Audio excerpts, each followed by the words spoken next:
Trading Between a Different World and Earth, Volume 2 Chapter 1 Enjoy. TL, Alt, Chapter 1, Inquiry.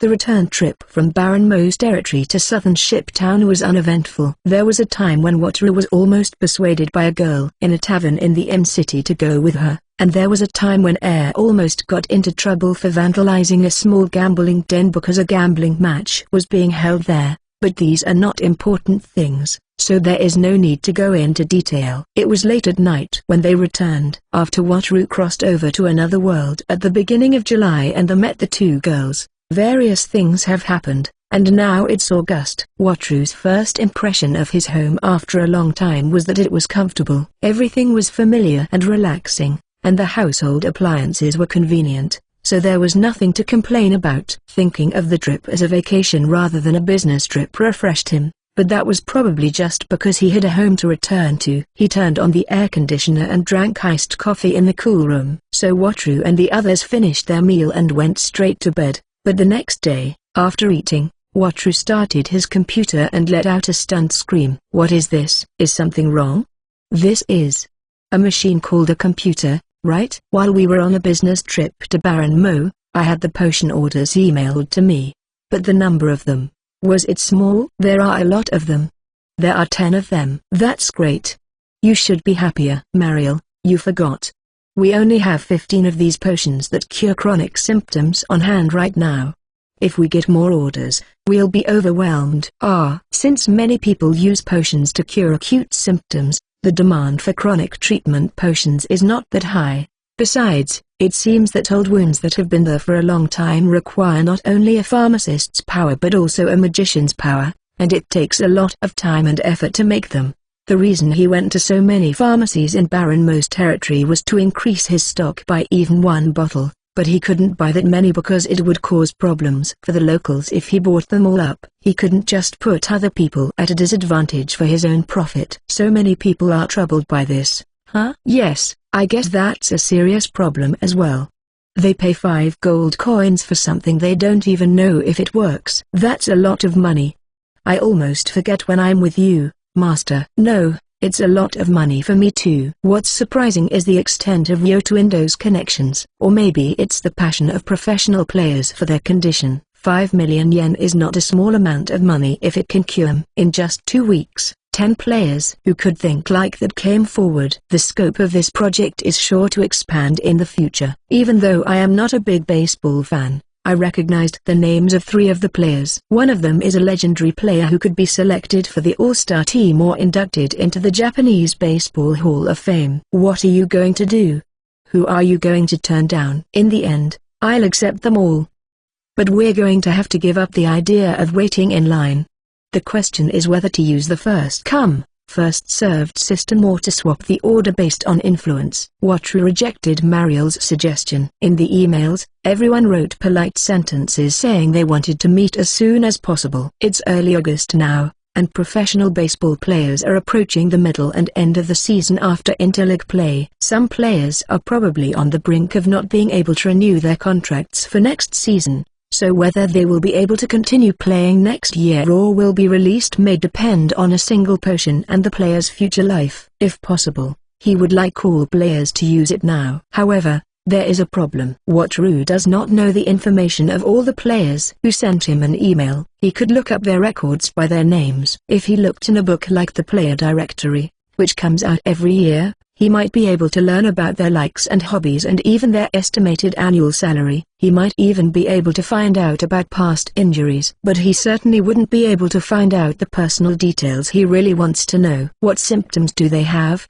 and for how long? Is there any hope for a cure? The more public it becomes, the more it distances them from their activities, so the players themselves probably don't want to talk about it too much. The only people who would know about such things would be close family members, good teammates, and therapists who are bound by confidentiality. Also, not all of the players are available to meet right away. They are traveling to different stadiums around the country. It is also necessary to coordinate with the other party's schedule. With the information we have now, it is impossible to make a proper decision. I see.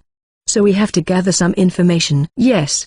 First, I'll ask everyone about their plans. And then I'll ask a player I knew before. Since he's the one who introduced me, I'm sure I'll get the most reliable information. That's for sure. Also, it's important to go to the Pharmacy Guild as soon as possible and ask them to make the potion regularly. Yes. I'll do that soon. I'm sorry to bother you even though we just got back. No, it's a pleasure to be of service. I'm glad you feel that way. Hey, Master. Mariel and Air are truly wonderful women who can be trusted. He felt a wave of gratitude and a warm feeling. While Wotru had a serious conversation with Mariel, Air often just sat quietly and watched. Even now, Air was listening intently without saying anything. But suddenly, she raised her voice to get his attention. Looking at her face, it seemed as if she was expecting something. What is it, Air? Do I have to stay home again? We've got the transformation necklace, so I want to go out and explore too. Oh, I guess so. There's not much chance of a problem, so it's okay. If you promise not to make a fuss, I'll take you with me. Yay! I'm so excited to see this city, Mariel. Foo, I know. Let's have our master show us around. Hey, we're going on business. We'll play when we're done. Yes. Seeing the two of them laughing happily, Wotru felt happier as well. He also wanted them to get to know how people live in Japan and have fun. After the important work is done, it will be no problem to go out. It would also motivate them to work harder. Seeing Mariel's genuine happiness, Wotru smiled. Trading Between a Different World and Earth, Volume 2 Chapter 2. Sponsored chapter by Patreon.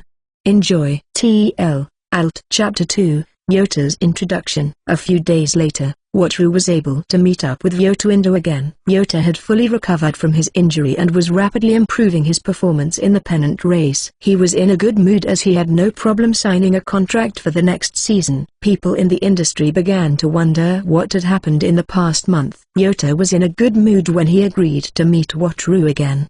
Probably because he felt grateful to him, although he was also looking for an introduction in return for his services. Wotru was glad that he had been able to help Yota get back on his feet. The meeting was arranged for noon at a private Chinese restaurant in Osaka City. This time, Wotru was accompanied by two people, Mariel and Air, so he felt it would be inappropriate to meet them in a place where they could be easily seen. For that reason, he decided that lunch would be better than a place or time where they would be drinking alcohol. Yoto, whom he hadn't seen for a long time, looked very good. There was a lively, cheerful feeling in the air. This was probably because he was able to be active and not just because of his musculoskeletal problems.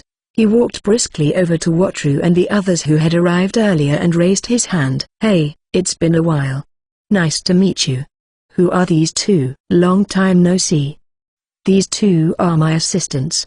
I hired them, as slaves, to gather information from the locals. In the other world, when I tried to get the medicine this time, he wasn't lying. But he didn't tell the whole story. Wotru revealed the information about the two people to the best of his ability. For a moment, Yota was captivated by the two girls, but he quickly shifted gears and exchanged a refreshing and pleasant greeting with a smile. Wow, you two are both so beautiful. I'm Indo. It's a pleasure to meet you. I've known Wotru since we were little, and he's been a great help to me again this time with the medicine. I'm Mariel. It's a pleasure to meet you. I'm Air.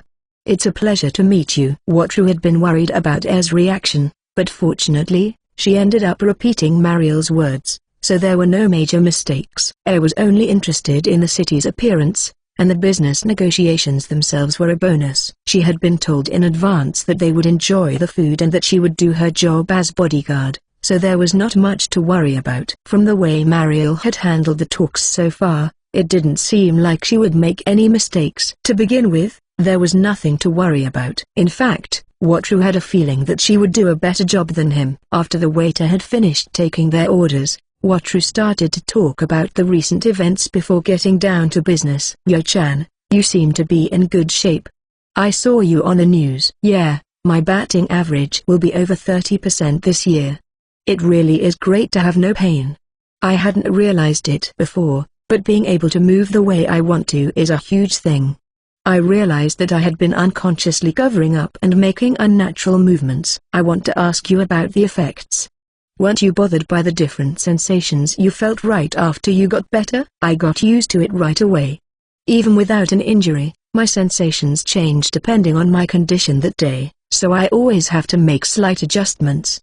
It seems to be different in sports like golf or billiards where you are aiming at a stopped ball, but hitting baseball is a linear movement, not a point-based one. I see, is that so? Yes.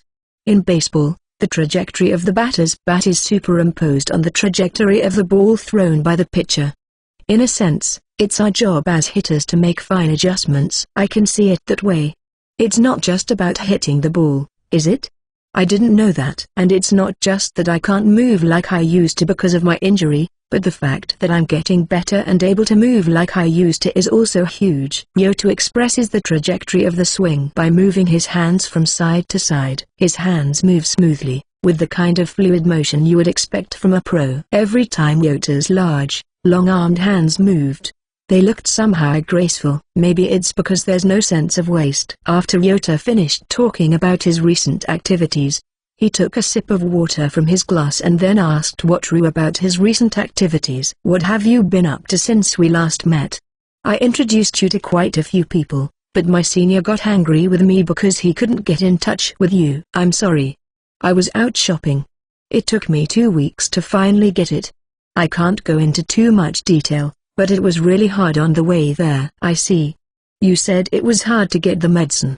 It's also expensive. Well, it's not like you can get better with regular medicine.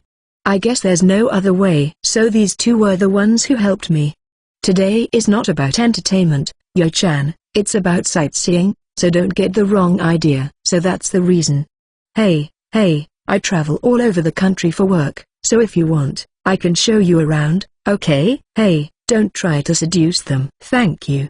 I appreciate your kindness. He hits on them right away. Wataru is astonished and impressed. Mariel is also unfazed by the sudden invitation to travel. Air is so absorbed in the restaurant menu that she doesn't even react. Had her transformation been reversed, he would probably have seen her tail wagging furiously. Even though he trusted them, Wataru was relieved to see that they didn't seem to be wavering at all. Yota, who was quite confident in his appearance, looked a little disappointed for a moment but quickly put on a serious face and got up from his seat. Wataru, do you want to go to the bathroom? Yes, sorry, but wait here for a while. When the food comes, you can start eating first. Take your time. Yota invited Wataru, and he nodded. Is there something he wants to talk about only with me? There might be cases where he can't talk about extremely personal information about the athletes, even if Wataru trusts his subordinate. On the way to the toilet, Yota started to ask Wataru questions while sticking out his body. His expression was as if he was dazed in front of a beautiful woman. What is it? They're so beautiful.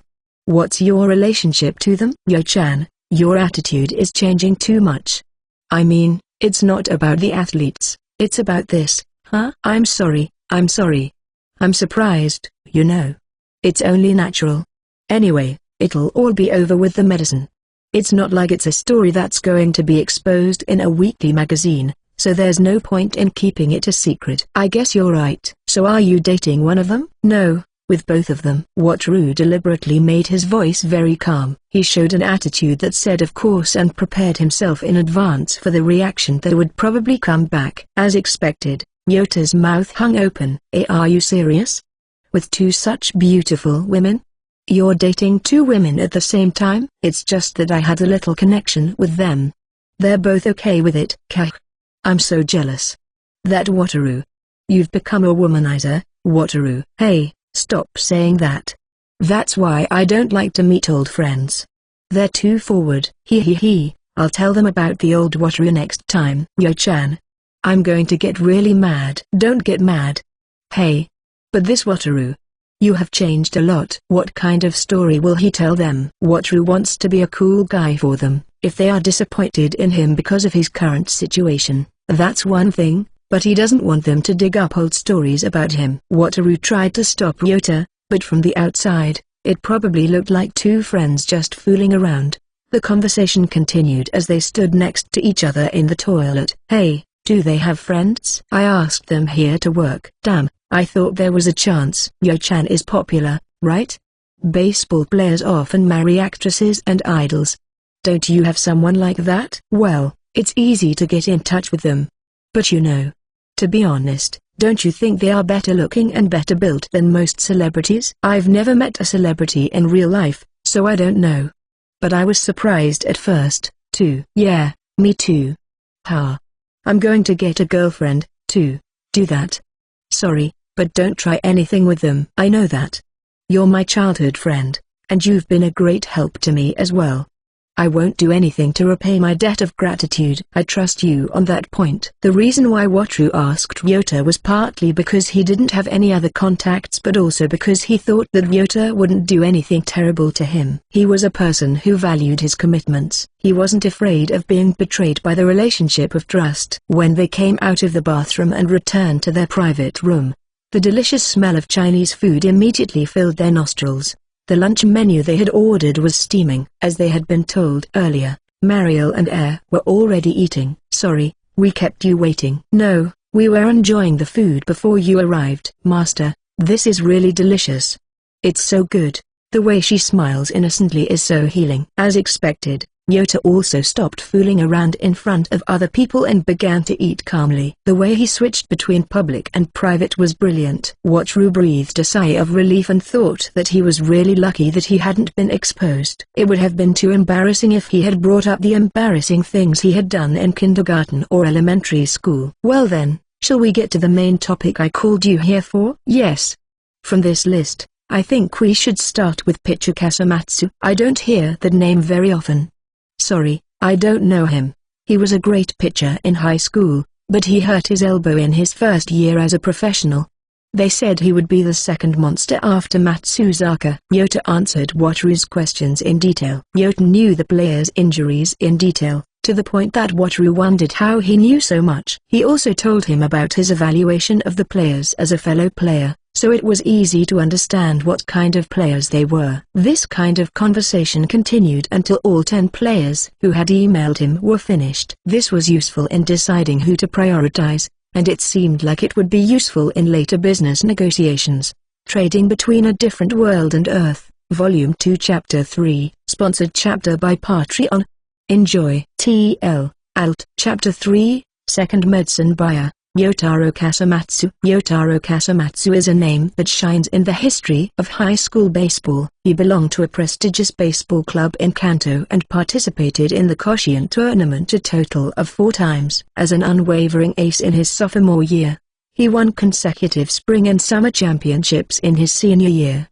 He had the fastest fastball of the era at 158 km per hour. And he threw both vertical and horizontal sliders from the exact same shape. He also had a split-fingered fastball that dropped suddenly at the last moment, which helped him rack up a huge number of strikeouts. He was the top candidate for the #1 draft pick, and there was no doubt that he would be an instant success in the professional world. However, what made Kasamatsu famous was the miracle. He performed at the Koshien tournament in the summer of his 3rd year. The miracle began in the first game of the second year's summer tournament when Kasamatsu faced a high school team from Kyushu and pitched a perfect game into the 9th inning with 2 outs. In the midst of the unusual tension that filled the stadium, just as it appeared that the last batter had been struck out on a weak hit, the catcher threw the ball wildly. This was called an error, and the dream of a perfect game was cut short. Kasamatsu struck out the next batter for a no-hit, no-run game,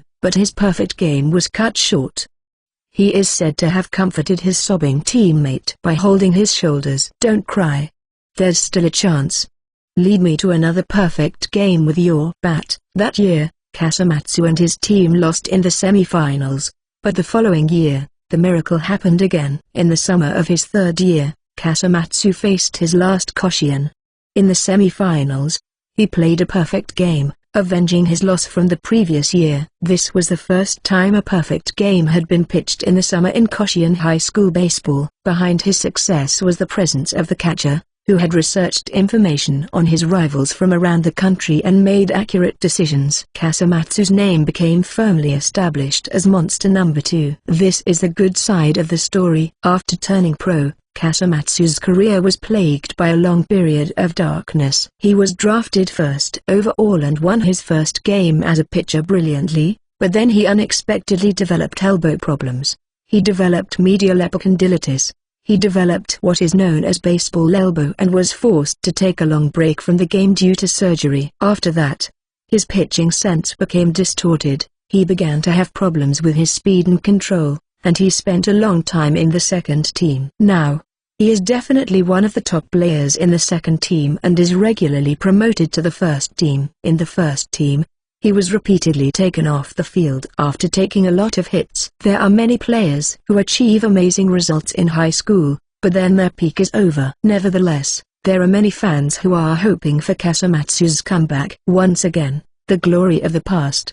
A comeback. Show them a miracle. More than anything else, it was probably Kasamatsu himself who was dissatisfied with the current situation. He knew better than anyone else what his original potential was. He bitterly thought that he could do more, that he should have been able to do more. But he couldn't. He received treatment from many different places, including well-known hospitals, and many different types of therapy, such as osteopathy and chiropractic. He also tried to correct his form with the help of a pitching coach, but his body wouldn't move the way he wanted it to, and he was forced to pitch in a way he didn't want to. One day, as he struggled and struggled, feeling that he had no choice but to keep going, he heard the good news. "Hey, Kasamatsu. I've got a good story for you." Endo Yota. He's a senior player on the same team, and although he's overflowing with talent, he's also suffering from an injury. Since joining the team, he has been a great help to Kasamatsu, and Kasamatsu is indebted to him. Still, he couldn't trust the following words so easily. "What would you do if I told you that your injury could be healed in one go? All you had to do was pay for it." "Whatever you want, I'll pay whatever you want. Even Senpai does that, right?" "Yes, that's right. I got some medicine from a friend and it healed me." "Really? Aren't you being cheated, Senpai?" "Here is the medical certificate. The test results say I'm completely healed." "You're kidding, right?" "No, I'm not. Hee, just wait. I'll show you what I can do." Yota's knee was completely ruined. He had been able to cover it up with his natural athletic ability, but the quick movements of a nimble, wild beast were gone, and it was painful to see. Everyone knew that he had rubbed his knee, which was stiffly wrapped in a support bandage, during the bus ride. Now Yota's knee was completely healed. It was hard to believe. "Can you get 5 million yen? I'll introduce you to people who can help you." Although the signing bonus he received when he joined the pros was high, 5 million yen was a large sum of money for Kasamatsu, who had been on the second team for a long time. Still, if it could really heal his body, there was no longer any hope of his elbow healing in a normal way. "Please help me." With his last hope, Kasamatsu bowed his head. 5 million yen for a bottle of this kind of energy drink?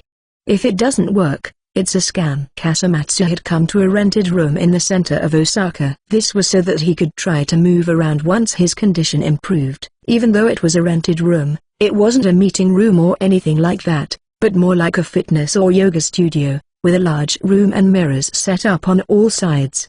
The man named Wataru, who Endo introduced to Kasamatsu, seemed a bit suspicious to Kasamatsu. He was young for someone selling such an amazing medicine. He didn't look like a salesman. Many things made Kasamatsu uneasy, such as the fact that the meeting place was a rented room. Kasamatsu was once a promising professional baseball player surrounded by many other working adults. A person of some standing generally has a certain air about them. From that experience, Wataru seemed more like an average or even ordinary person than a super talented person. The fact that two exceptionally beautiful women were smiling behind him also seemed somewhat suspicious. "No, the main reason I'm suspicious is because I myself don't really believe that it will work." Did his doubt show in his expression? "What are you going to do? If you don't believe in it, you can stop taking it, you know?" "No, I'll take it." "Is that so?" When asked, Kasamatsu quickly denied it. There was no way to stop taking it now. There was no guarantee that it would cure him if he took it. But if he didn't take it, there was no way he would get better. And from what he had heard, there were many competitors looking for this medicine. He had already withdrawn the money he had promised to pay in advance. He also signed a contract not to talk about it publicly. Yota also made sure to remind him not to talk about it. All that was left was to take the medicine and trust in the results. The medicine bottle in question was placed on the only table in the studio. It was about the size of a small energy drink. He pulled the cork out and took a big gulp. A thick, sweet taste spread through his mouth. "I think it will start working soon, so please just sit there." "Yes." "Ah, what is this?" "It's okay. The medicine is just starting to work.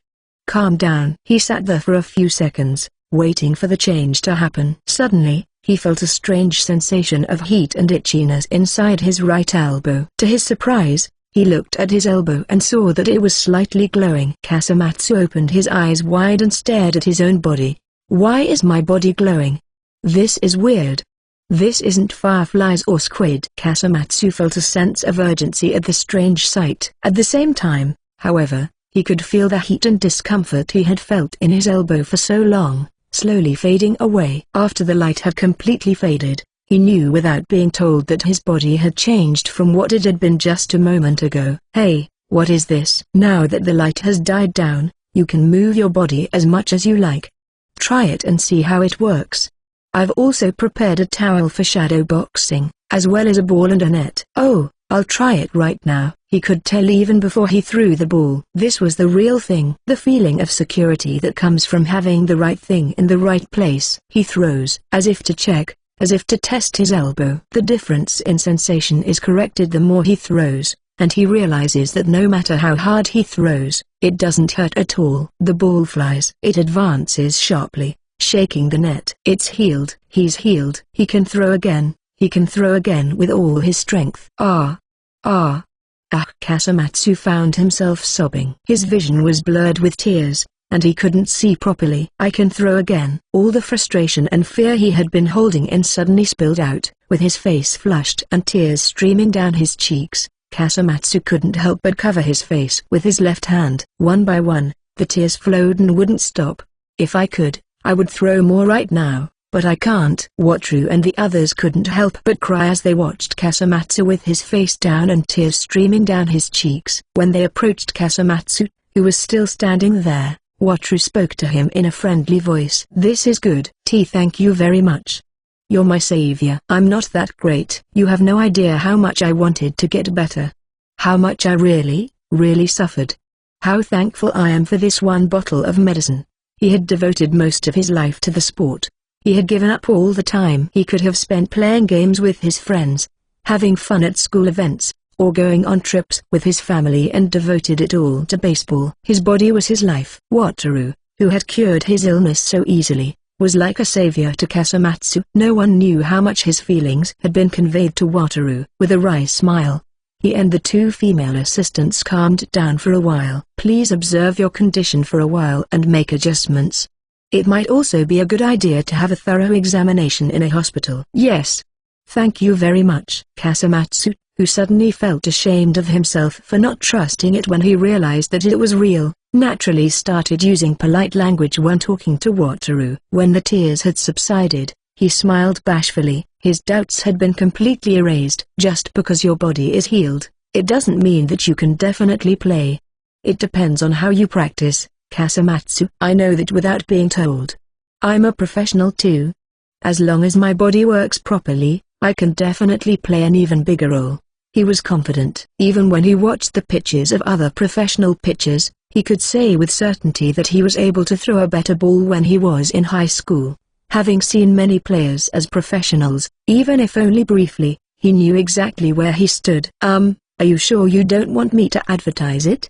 I'll give you any testimonial you want. Thank you. But I can't prepare the medicine yet. If I just take your order, I'll have to keep people waiting. Besides, it will cause a big commotion, won't it? That's for sure. Not only baseball players, but athletes all over the world won't be able to ignore it. I'll be honest, I'll be in trouble if the media gets involved. Please introduce me to one or two people you can really trust. So please remember the contract. I understand. Kasumatsu, who had been reminded by Wataru, made a mental note to remember it. After a long absence, Yotaro Kasumatsu rejoined the first team, and in the final stages of the pennant race, which had become a meaningless game after his team had been eliminated from the championship race, he won his first victory in several years, with 2 runs and no walks in 7 innings. The game was covered not only on the sports pages but also on the evening news. His excellent pitching led to more opportunities the following year, and he became a starter. Sometime later, he made a full comeback and became a pillar of the team, winning monthly MVP and Best Hero awards. After selling the medicine to Kasumatsu, Wataru met a certain legend, trading between a different world and Earth. Volume 2 Chapter 4 Enjoy TL Alt Chapter 4 Unreasonable Demand. It all started with a phone call from Ryota. 6 months of selling potions. After earning 30 million yen, Wataru decided to establish a base here. If possible, he would like to set up an office near a train station in the center of the city, where it would be easy to meet people. He didn't need a very large office. If he wanted to meet people in a relaxed atmosphere and deal with athletes, it would be better to have a place where he could move around a bit while looking for an office. He also wanted to move. The layout of his old apartment had been designed with a little extra space, but with the addition of 2 new roommates, Mariel and Air, it suddenly felt much smaller. He needed a larger layout to accommodate their personal belongings and provide more storage space. Even if he was going to look for a place online, he wanted to decide where he was going to look first. Wataru went out with this goal in mind, but when he got home, he was surprised to see a notification on his smartphone. He had some time to spare and had 7 missed calls from Ryota. "What's wrong, Master?" "Yo-chan called me. It sounds like it's urgent." Nyan tilde. "I lost again. That guy is so sneaky. He cheats.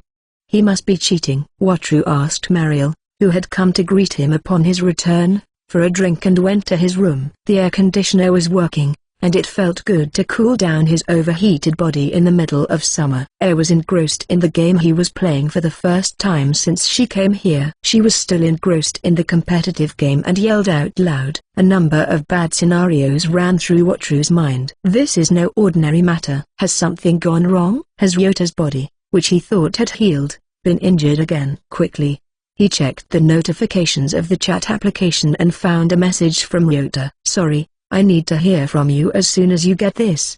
I'm sorry to ask this out of the blue, but there's someone who really wants to see you, and I can't refuse his request. I have no idea how the word got out. Are you leaving on another business trip? It doesn't matter when you get this, but I need to hear from you." Ryota's message made Wataru feel a strong sense of urgency. Did someone important ask him to do something? When Wataru called, the call was answered immediately. "Oh, it's you, Wataru.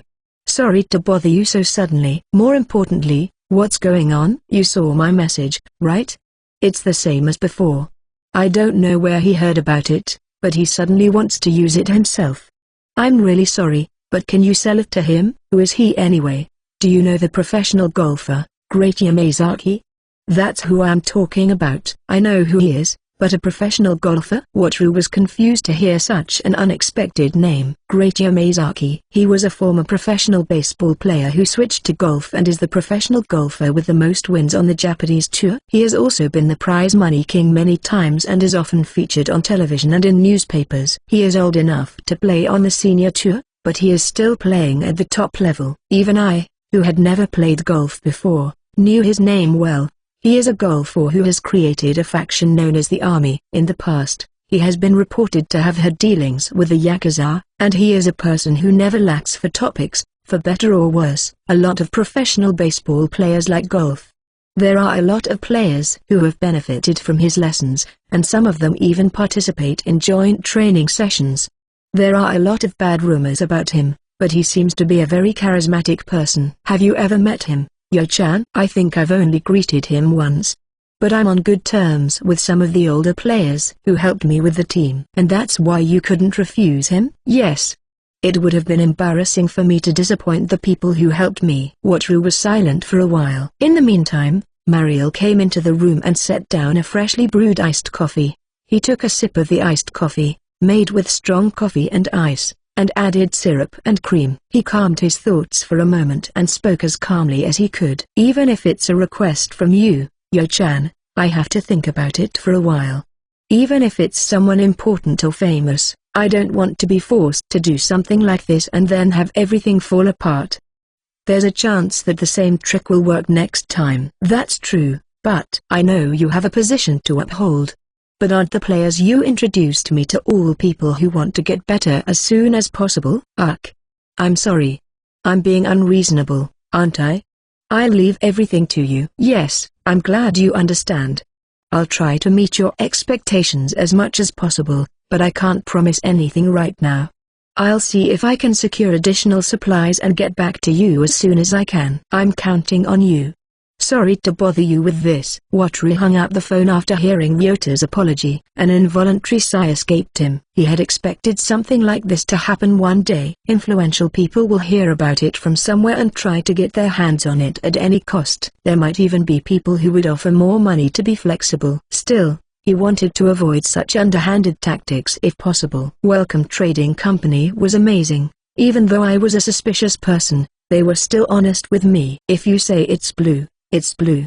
But since the means to obtain it are limited, he wants to sell it in an honest way. And he wants the other party to be honest as well. Watru begins to understand what is amazing about William, who has been doing business for many years regardless of the other party's position. Watru leaves his room, and even though he has just returned, he begins to prepare to leave again. "Mariel, we're going through the gate and to the Pharmacists Guild. Get ready." "Understood." "Wait. One more minute.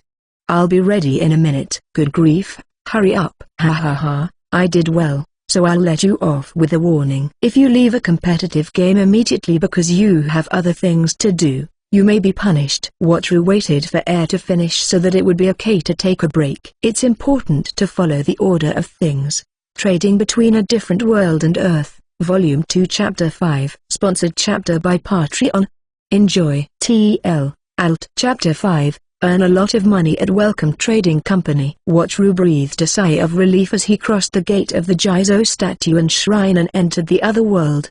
He was freed from the stifling heat of the asphalt. There are not many high-rise buildings in the southern ship town, nor is there much shade. However, he is not affected by the high temperatures caused by the air conditioners outdoors or the heat of the heated asphalt. In fact, it is much more comfortable because the humidity is much lower. It's hot, but it's much cooler here. That's true.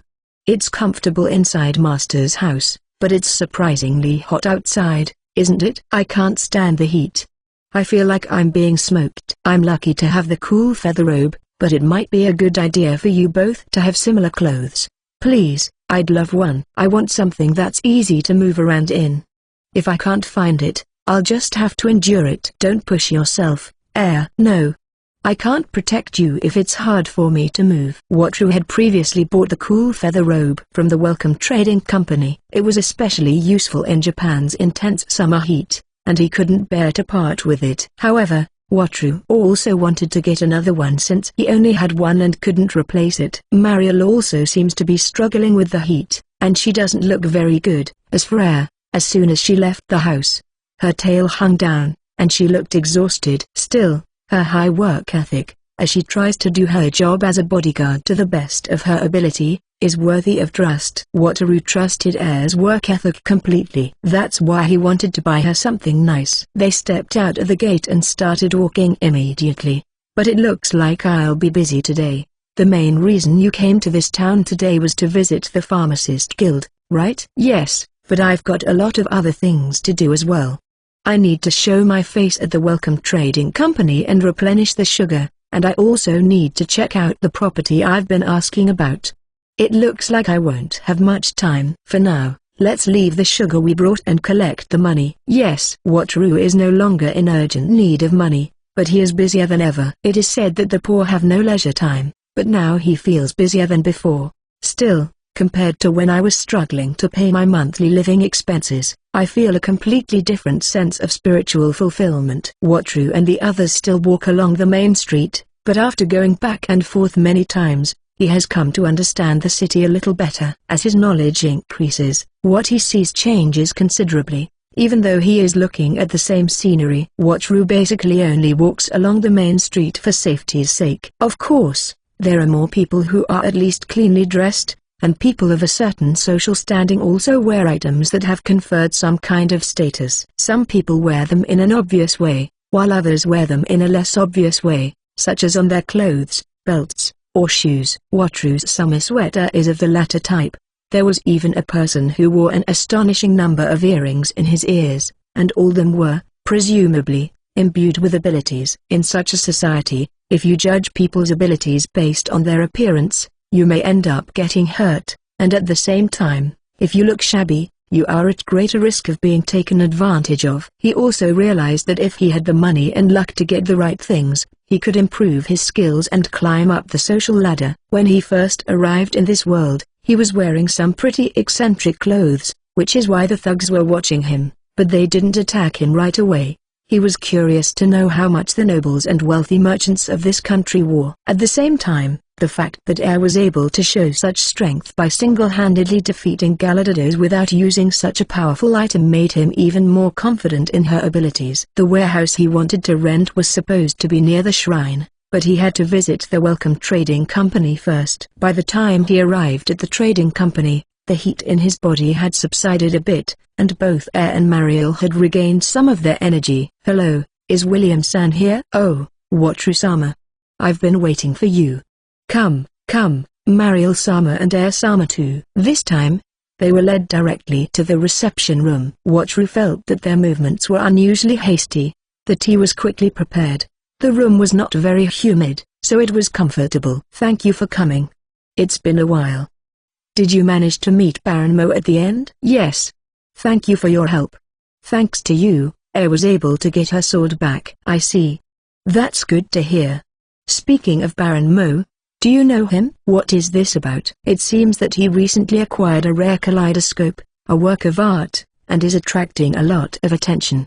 I wonder where he got it." "Haha, that's right." Watru smiled ironically and drank his tea. He couldn't say that he was the one who negotiated the deal. If he did, the conversation would inevitably turn to where he had gotten it and whether he could get more. William had been very helpful, but limiting the sales channels to just one would create a relationship of dependency, which was not healthy. On the other hand, if he refused, William would be offended. He really wanted to continue to get along with William. William sensed something in Watru's attitude, but he didn't make the foolish decision to stick his nose in.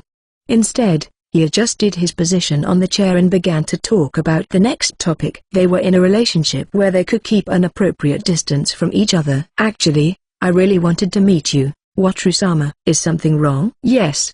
The demand for sugar has actually increased quite a bit. The supply I had in stock the other day has been sold out. We've also received additional orders, so we are waiting for the next shipment." "Yeah, that's amazing. I think it was 12 bags, right?" "That's right.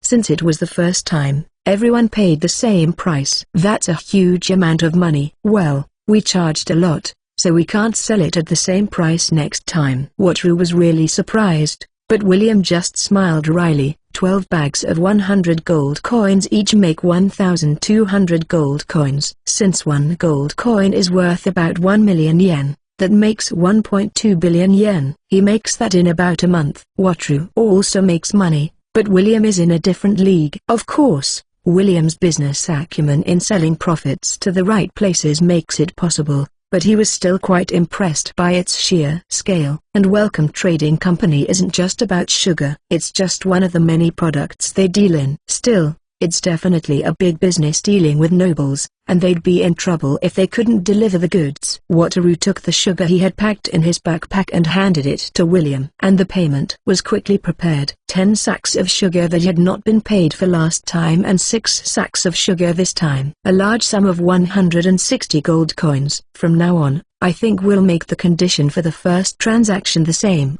100 gold coins. If a family refuses, it will be difficult to have a long relationship with them at all. Do you only deal with nobles? For the time being. After that, I'd like to expand to trading companies as well. As expected, the gold was paid in several small bags, not just one large bag. He realized this when he actually received it all at once. But counting and checking each coin was quite a hassle. As expected, this much money all at once is heavy. I'm sorry, but could you put it in a bag? Understood. Lately, he had been handling large amounts of money at once more, and it was starting to feel strange. Even now, I can't help but feel self-conscious when I have a lot of money in my possession. He really does feel like a petty citizen, but will he ever stop being so easily rattled? I also need to hire reliable guards and transport personnel. I'm in the middle of looking for people right now. The things you handle are for nobles, so it must be hard. If they were to be stolen by bandits or something, it would be a great loss. We were once attacked by a monster called Galactus. If it wasn't for Air, we would have been in big trouble. Were you okay? Yes, I was fine. I'm strong, you know. He. Well, that's about it. It's true that she was strong. She scattered them all in an instant. Ha, what a sight. She may look like a cute girl, but she's an excellent warrior. Sit down quietly. Who was full of herself, stuck out her huge breasts and shook them. Mariel scolded her, but she didn't seem to hold back. It was fortunate that William had the self-control not to look directly at her and also the magnanimity not to be offended by Air's attitude. Air seems to get carried away when she's with William. I wonder if I'll get into trouble again tonight. Watru bows to William and thinks about how to control Air somehow, but he has no good ideas. He feels that this is a race that has been allowed this generosity. But I think I can take a breather now. Thank you. I need to bring more as well.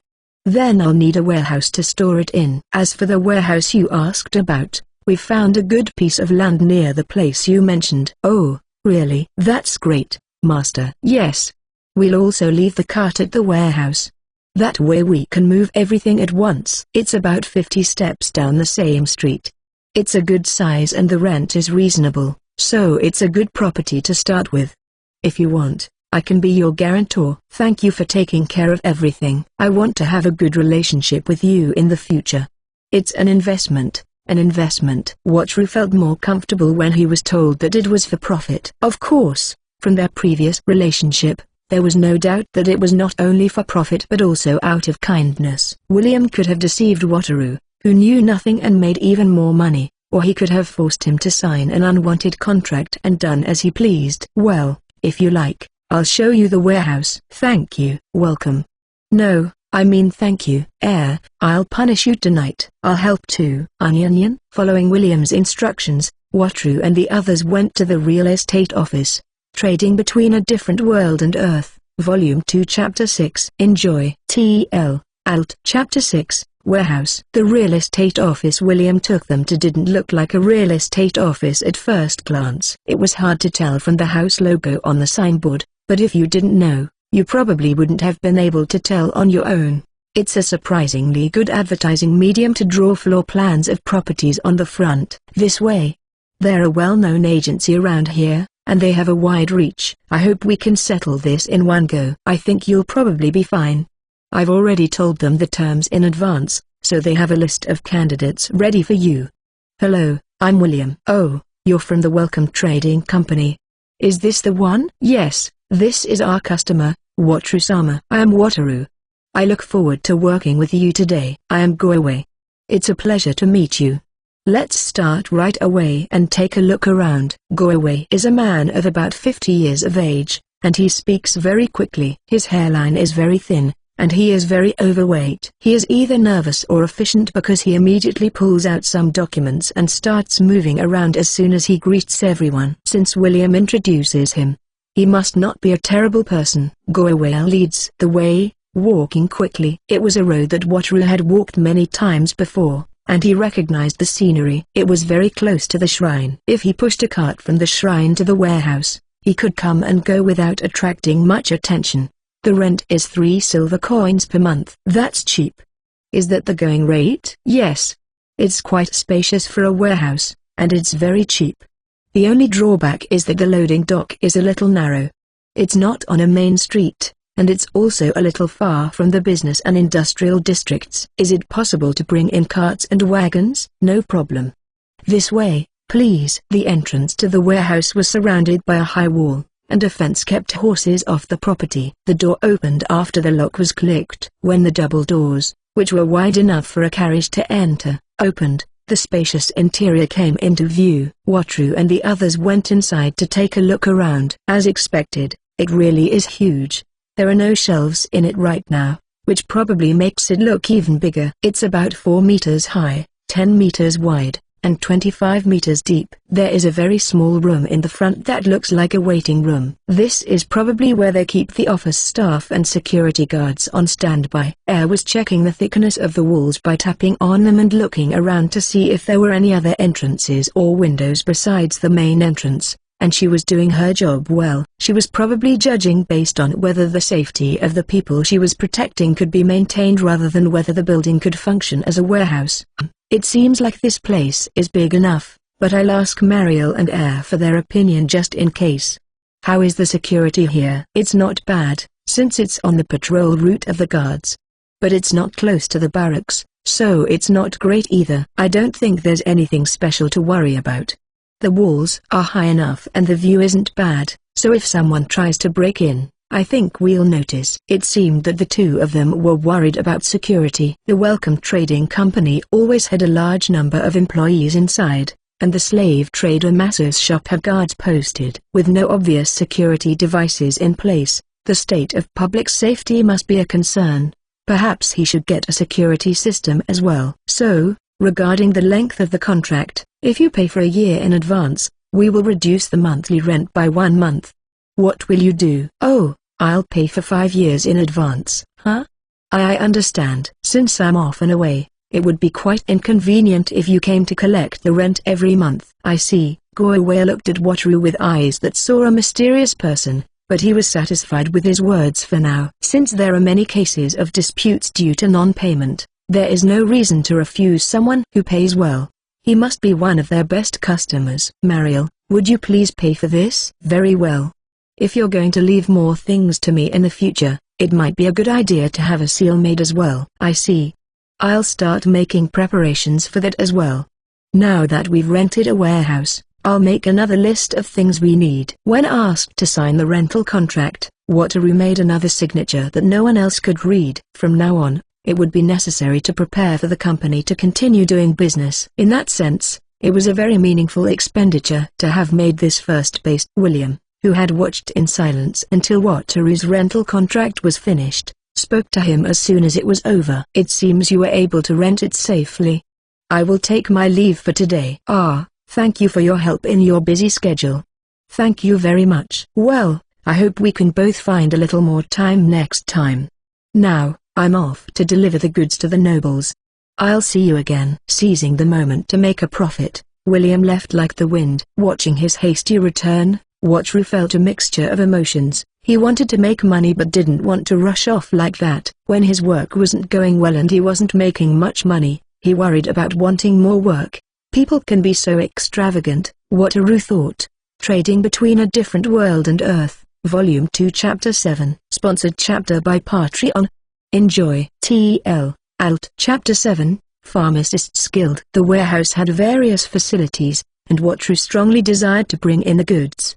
However, to continue his discussion with Ryota, he first had to go to the Pharmacists Guild. The Pharmacists Guild was a very large building in a prime location in the commercial district. Many people knew where it was. Medicine has always been one of the most important industries. It was only natural that it had such power. It was a solid 2-story brick building with many small windows for lighting. In this world, glass is used for small bottles such as potion bottles, but it seems that it is difficult to make large sheets of glass, so there are very few windows. That's how much money it costs.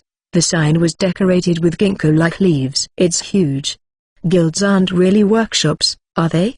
Then why do they need such a large building? The places where the ingredients for medicine can be found vary from region to region, so there might be a lot of import and export. The medicine that is common in this city might be valuable in another place, and they might buy a lot of ingredients from other regions. I see. I wish there were more potions. Yes, I'm sure there are. When he opened the door to the Pharmacists Guild and walked in, he immediately saw the reception desk. In this world, the reception desk is basically the first thing you see when you enter a building, and they rarely let anyone in except for regular customers and people with connections. They also bring out the goods from the back, so they're very strict about it. Maybe that's why there are so many pickpockets and purse snatchers. Wataru expected the place to smell like medicine because it was called the Pharmacists Guild, but there was no particularly strong smell. He couldn't tell if they just kept the medicine and ingredients safe or if they had a separate warehouse. I think it's probably in the basement and out back. Can you tell? Yes, I can faintly smell it. I hate medicine. It's bitter. I see. I can't tell at all. Me neither. 3 middle-aged women were in the reception area, writing, but when they noticed Wataru and the others, they looked up. Excuse me, I'd like to place a regular order for medicine. I understand. What kind of medicine do you need?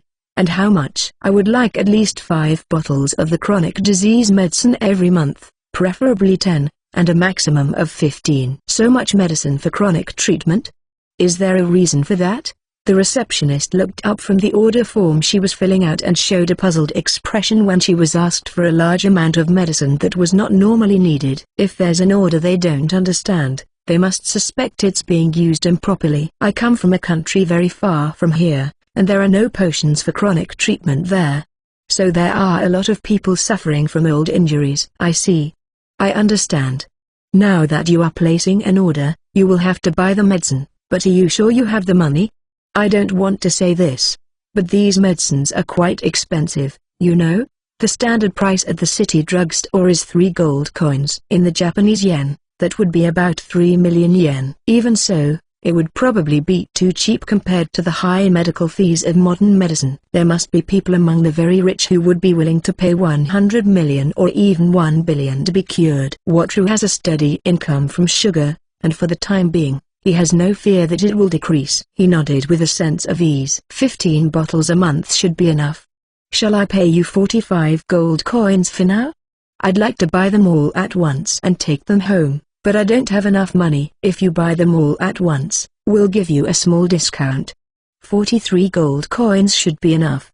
He thought it was a rough calculation, but he didn't say anything. If it's even 1 gold coin cheaper, it's a bargain. The woman wrote out an order form and asked for Wataru's name and contact information. This is where he finally realized the advantage of being able to write down the address of the warehouse. In terms of social credibility, the importance of establishing a base is high. By the way, do you have any supplies in the guild right now? I'd like to order a small amount if it's a sudden request. I'm not sure. There should be some, but I'll check. Please do. Chronic treatment potions. Oh yes, we have some. We can provide 3 immediately. Then please do. Thank you very much. He paid the fee and received the potions. He had thought there would be some, but everything was going according to plan, and he had nothing to say. It all depended on how great Yamazaki would react. Depending on how the other party reacted, he would have to show an appropriate attitude. He could only hope that everything would go well. He had gotten the items he wanted and had also placed a reorder. Although he had done all his business at the Pharmacists Guild, there were several advertisements for visitors at the reception desk. Wataru's eyes were drawn to one of them. New aphrodisiac potions in stock. We have various medicines for infectious diseases. We have medicine for infertility. There were more products for sexual services than he had expected. What is it? Are you interested? No. It just seems a little unexpected. There are also brothels in this city. The girls who work there often buy these to protect themselves. If they catch a disease, or if they get pregnant and can't support themselves, they might have to have an abortion. In this world where there are many different races, there are many different types of brothels, the quality varies, and there are probably some unpleasant customers as well. I see. For those who do it for a living, it's a matter of life and death, isn't it? That's right. I recommend the new aphrodisiac potion. It's more effective than existing drugs, and it's said to make even professional girls lose their inhibitions. What do you think? I used an aphrodisiac potion when I had my first experience. But wasn't that too much? This is even more amazing. They say. And it's not too bad for the girls either. Why don't you try it? Wataru hesitated for a moment. He looked behind him. Mariel and Air were waiting with lowered faces without saying a word. It was as if they were expecting him or embarrassed. But he had already bought it and used it once. In the end, Wataru decided to buy it, thinking that there was nothing more to worry about. Trading Between a Different World and Earth, Volume 2 Chapter 8, sponsored chapter by Patreon. Enjoy. TL. Alt. Chapter 8. Begin negotiating with the great Yamazaki. To meet the sudden demand for chronic potions, Wataru went to the Pharmacists Guild and increased the number of potions in stock. He also signed a regular supply contract, so he is now able to respond to an increase in the number of transactions to a certain extent. It is possible to meet the demands of the professional golfer great Yamazaki, but is it really okay to sell him the potions as they are? Wataru still cannot make up his mind. The night he visited the Pharmacists Guild, Wataru sat in his room in front of his computer, researching information about Great Yamazaki. As expected, there were a lot of bad reviews, and it was difficult to deal with. There was a lot of rough play, and sometimes, he even broke the rules of golf, but he just kept going. His gang members would get in the way of his rivals and disrupt their game. It was normal for him to smoke during a game, and he wouldn't even put it down while it was being televised. The more he was investigated, the more it seemed that his morals were in question. He also found out that he had apparently failed in a real estate investment and was in a lot of debt, which made him even more concerned. However, he also understood why he was looking for potions. Cervical hernia, lumbus spondylolisthesis, sciatica. He's just had an operation for the cervical hernia.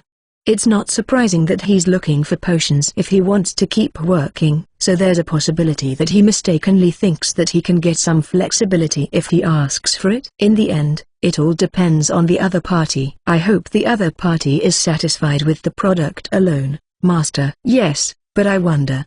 I hope he doesn't make unreasonable demands, like asking me to put in an extra piece or asking for a share of the profits. Can't you just avoid meeting him? That's what I'm worried about. If he cuts off all contact from the beginning, there is nothing to negotiate. Even if he meets him only once, he will end up giving the other person a lot of information. If he uses underhanded methods that barely avoid breaking the law, he will be in trouble if there is actual damage. Most importantly, he will be in trouble if he is too busy dealing with the situation, and it becomes too much for him mentally and physically. But on the other hand, I can't just not meet him. It's because of Yo-chan's request.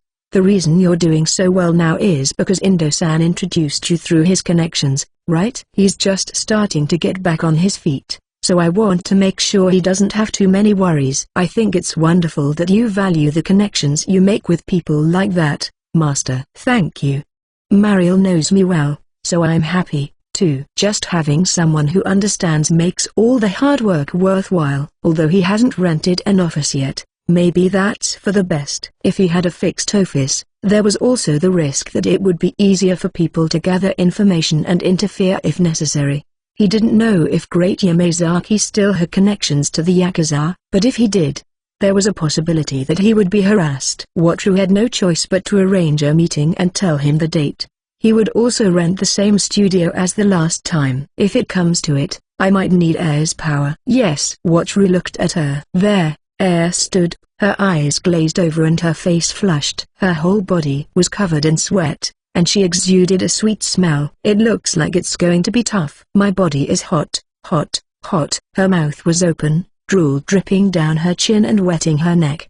Her skin was wet with sweat as she breathed slowly. She was wearing only a shirt and pants now, and her body was hunched, knees pressed together, looking exactly like a female in heat. Her nipples poked through her shirt. She had been left alone for about an hour after being forced to drink the new aphrodisiac potion. It was a punishment for her attitude at lunch. Her eyes, staring at Wataru, begged him to forgive her quickly. But Wataru had no intention of doing so for a while yet. If he gave her his hand right away, it would be a reward, not a punishment. The way she rubbed her knees together, seeking even the slightest stimulation, was very arousing. Oh, Master, I'm sorry, forgive me. Forgive me. Not good. I still have work to do, so just stand there. Phew. It's so painful. Master. Please hurry up and touch me. Please. Please. Wataru suppressed his excitement and continued with the necessary procedures. It was definitely necessary work. If he gave in to his momentary desires and slacked off, he would regret it later. Mariel looked at her. She looked as if she wanted it or was disappointed. She watched the indecent scene and swallowed her saliva. Do you want to be like that, Mariel? What? No, I don't want to. I see. You've been slacking off at work. I don't approve of you slacking off while you work.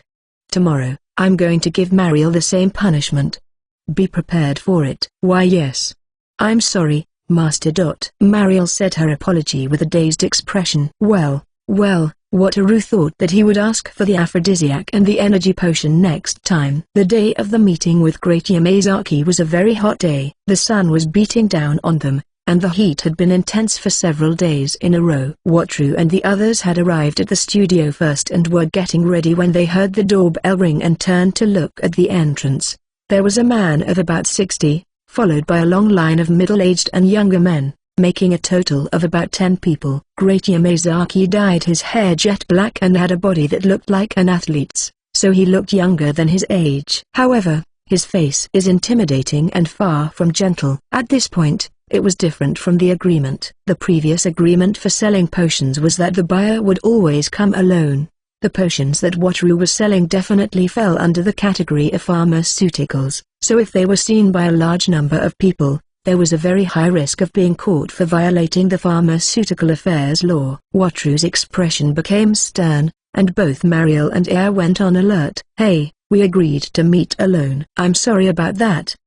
These guys said they had business here." "Then please wait outside." Hey, if I have to wait in this hot hallway with no air conditioning, I'm going to collapse." "Why don't you go to a cafe or something?" "Don't be rude, I'm just here to buy something, you know." He makes up all kinds of excuses, but he doesn't follow any of Wataru's words. All the men came to the studio. Trading Between a Different World and Earth, Volume 2 Chapter 9. Enjoy. TL, Alt. Chapter 9, Suppression. It would be quite difficult to drive out 10 intruders. After all, he only had 3 people in his group. The studio was quite large, so it wasn't cramped with 10 people, but when there were a number of men with good physiques and unfriendly looks, the feeling of intimidation was incredible. If it wasn't for Air's powerful bodyguard, Wataru would have cowered at this point. Air calmly assessed the strength of the 10 men and was ready to move at a moment's notice. When it comes to battle, Air is more serious and earnest than anyone else, and she doesn't allow even a hint of doubt to creep in. The presence of Air on Wataru's back is more reliable than anything else. The great Yamazaki let out a lewd grin that seemed to confirm his superiority. To be honest, it was unpleasant to see the dirty old man's lecherous smile. "We came all this way. Don't make us go home empty-handed." "I don't mind if you leave now, but I want to save the face of the person who introduced us." He. "You're a reasonable guy." Wataru and the others faced Great Yamazaki and his group across the only table in the studio. There were only 3 of them, and 2 of them were good-looking girls, so the overwhelming feeling of intimidation was different. "Let's get one thing straight. Great Yamazaki-san, I have no intention of showing you the potion unless you are alone. I will insist that you keep this prior promise." "You're so tense." "Well, let's put that aside for now. I have a request. I want to get involved in your business." "Your business is wonderful. Of course, I have a reward in mind." "A reward?" "If I help you, I can put you in touch with players all over the world that you've never been able to reach before. You might even get in touch with Jack or Woods. T/N.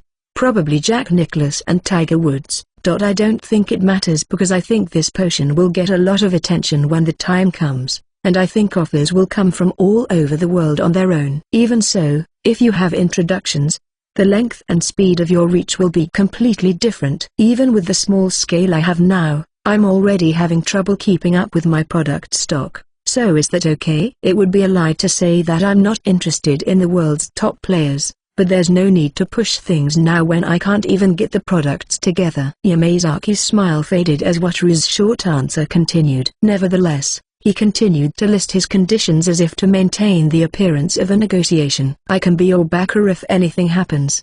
As you can see, I have many reliable friends. I also have a lot of influence in the association." "Oh, that's fine too. If I get someone who can't even keep his promises to back me up, I'd be afraid of getting shot in the back." "Hey, I'm making these suggestions for your own good, so what's with the attitude?" "That's right." When his cronies began to speak at once, Mariel flinched and stepped away. Air's eyes grew sharp, and she lowered her center of gravity slightly. "Let me ask you something. How much of the take were you planning to ask for under these conditions?" 60%. "Isn't that cheap?" 60% for me?" "No, you get 40. Isn't that a good deal?" "I think you'll want to cooperate." "That's absolutely right. You'd be wise to nod your head quickly." So the negotiations have failed. Mariel was the first to move at Wataru's glance. Mariel, who had kept her distance as if frightened by the commotion, aimed at the light switch. Wataru had mentioned earlier that the rented studio had mirrors on all the walls. In other words, there were only a few windows to let in natural light, and even those were blocked by thick curtains. The moment Mariel flipped the switch, the studio was plunged into darkness. It was a darkness that didn't even let in a little light. The sudden change from the bright studio to total darkness meant they couldn't even see the end of their noses. The men panicked, and there was no time to turn on the lights on their smartphones. "Whoa, what's going on? Is it a blackout?" "Air, Don't overdo it. Yes, Air replied to Wataru's voice in a tone that was too light for the situation. The Golden Tiger clan inherits the superior abilities of the cats and the best aspects of human abilities. In the darkness, Air's pupils dilated, and only her eyes shone. Air could clearly see the panicked figures of the men in the darkness. Her excellent tiger ears allowed her to track the men's location and movement, and her cat-like explosive power was explosively demonstrated in the studio. Woke. Jaya, hey, what's wrong?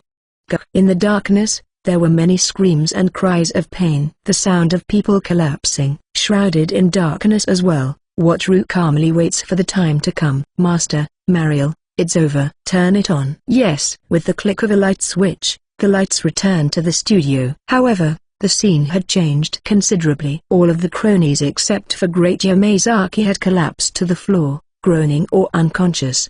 No one exploded into pieces or turned their heads in strange directions. Thank goodness. The only thing he was worried about was Air causing a terrible incident in a fit of rage. However, as he had been told many times before, Air seemed to be able to control herself exquisitely. Great Yamazaki looked around in a daze, his eyes wide open in dismay. What on earth? What did you do? We just let them sleep for a while. That's ridiculous.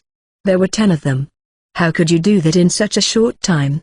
Are you some kind of special forces or something? Well, something like that. We knew the value of the product, so we expected that people like you would be attracted to it. I'm sorry we had to do it, though. Hey, you. Do you think you can get away with this? This is a serious assault. Oh, that's how it is. Wataru smiled bitterly. Until a moment ago, he had been the culprit himself, but as soon as he was at a disadvantage, he pretended to be the victim. The fact that he was able to do this so quickly showed that he was definitely experienced in this kind of situation. He must have experienced similar situations many times before and gotten through them each time. The only thing that was different was that there was overwhelming violence on this side. What are you going to do? You have 10 people gathered to intimidate people, and you're going to complain to the police? By the way, I've recorded everything you just said. I wonder what the police will decide. Did you plan this from the beginning? No. If you had just bought it normally, I wouldn't have had to go through all this trouble. You brought this on yourself. You're the one who pushed your own agenda in the first place. I'm really not happy about this. It was very upsetting to be suspected like that. The previously suppressed anger in Wataru's eyes flared up. This would be a good opportunity to teach the villain a lesson for doing whatever he wanted in the golf world. Or rather, do you think you'll come out of this unscathed, huh? Stop. Stop it. As soon as Wataru made a slight threat, Great Yamazaki suddenly became weak and looked around nervously. Even though he was well trained and had a large body, his own subordinates, who were also well trained, were defeated in an instant. He probably understood that there was no way he could win even if he fought. Please, as you can see, I'll lower my head if you want. I won't do anything else. I won't interfere. I promise. It's too late for that. It was a brilliant act of self-preservation. Did he continue to live his life like this, flattering the strong and frustrating the weak? Looking at him, Wataru wanted to spit at him. He felt really sick. Don't worry. I've prepared many potions that work on acute injuries. Amazingly, if you don't die, not even a single scar will remain. Even if you go to the hospital to get checked out, there won't be any problem. So I can beat you up without a care in the world, right?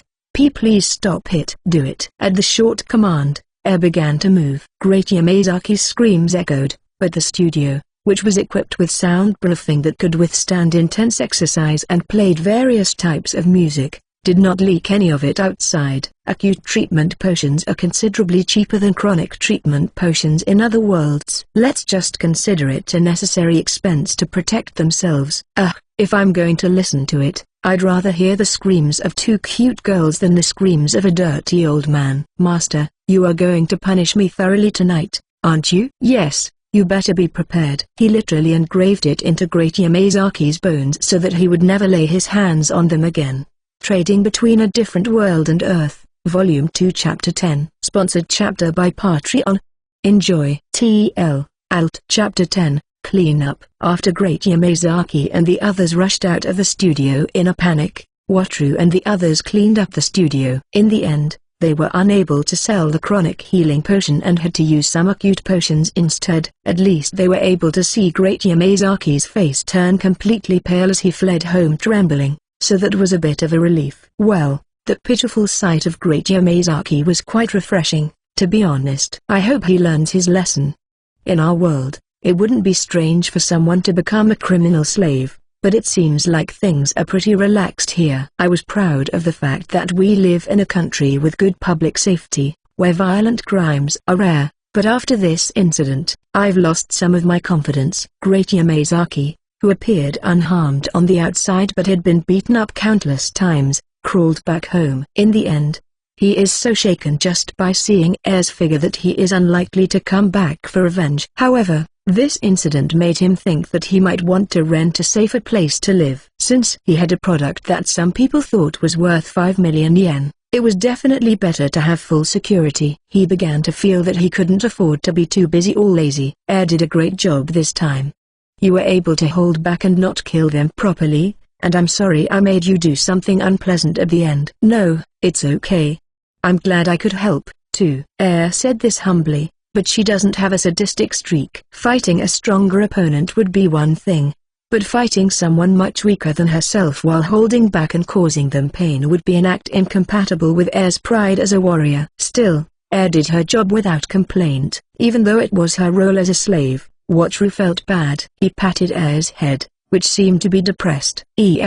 Thank you. How about I reward you for your hard work with a big mouthful of expensive German smoked sausage? Is that okay? Yeah, you've worked hard enough. Yay. I like thick, chunky, big ones. Master, I also worked hard in front of scary men. Wait, is Mariel going to be left out? Then I'll be happy with half. Oh, I feel bad that I'm making you do this. This is my fault. I'll treat Mariel to a delicious cake from the department store. I begged for it. Thanks for the treat. Mariel apologized with a teasing pout. Since coming to Japan, Air has been a fan of the thick German bratwurst, which is actually smoked rather than smoked in liquid. Air had a fondness for meat in general, and smoked meat, in particular, seemed to appeal to her. When it was cooked, it made a nice crackling sound as soon as you bit into it, and the juices began to ooze out. It was very tasty, but also very expensive. In Watru's economic sense, who had only recently started earning money, it was a very expensive luxury item, but he wanted to reward Air for her hard work. In addition, although Mariel didn't do anything overtly, she had supported Watru's idea before the negotiations. It was a quiet achievement, but she had actually been very helpful. If he could repay her with a cake, it would be cheap. I hope I can take Air to Germany and Mariel to France one day. It would be fun to drive around and try the real thing. I want to go. Is it difficult to do that? Well, to be honest, I don't really understand either. In order for Air and Mariel to travel, they need passports and visas. However, they do not belong to any country on Earth, and they have no family registry. In effect, they are the same as illegal immigrants. Or are they treated as refugees? Even if they want to travel abroad, they will either have to use dubious methods or go through a very cumbersome process to obtain a family register. Either way, they will have to spend a lot of time and effort. Well, let's leave the future for now and hope that Air can learn to control herself a little more. What, did I do something wrong? No, what you did was definitely not wrong.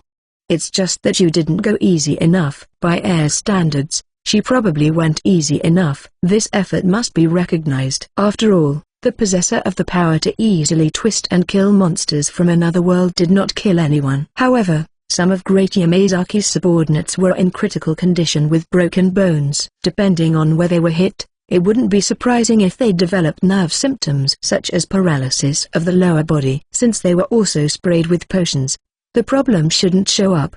Probably. However, in some cases, it wouldn't be surprising if the situation was called excessive self-defense and they were arrested. I'm sorry. No, you really don't need to apologize. I would have been beaten up by myself, so it's true that I was saved by Air. When he saw Air's dejected expression and her tail hanging limply, Watru felt a sense of guilt. It wasn't all Air's fault. There were bad rumors, so it would have been better to meet in a place like a cafe where there were more people. Watru's lack of caution was definitely part of the reason for the riot.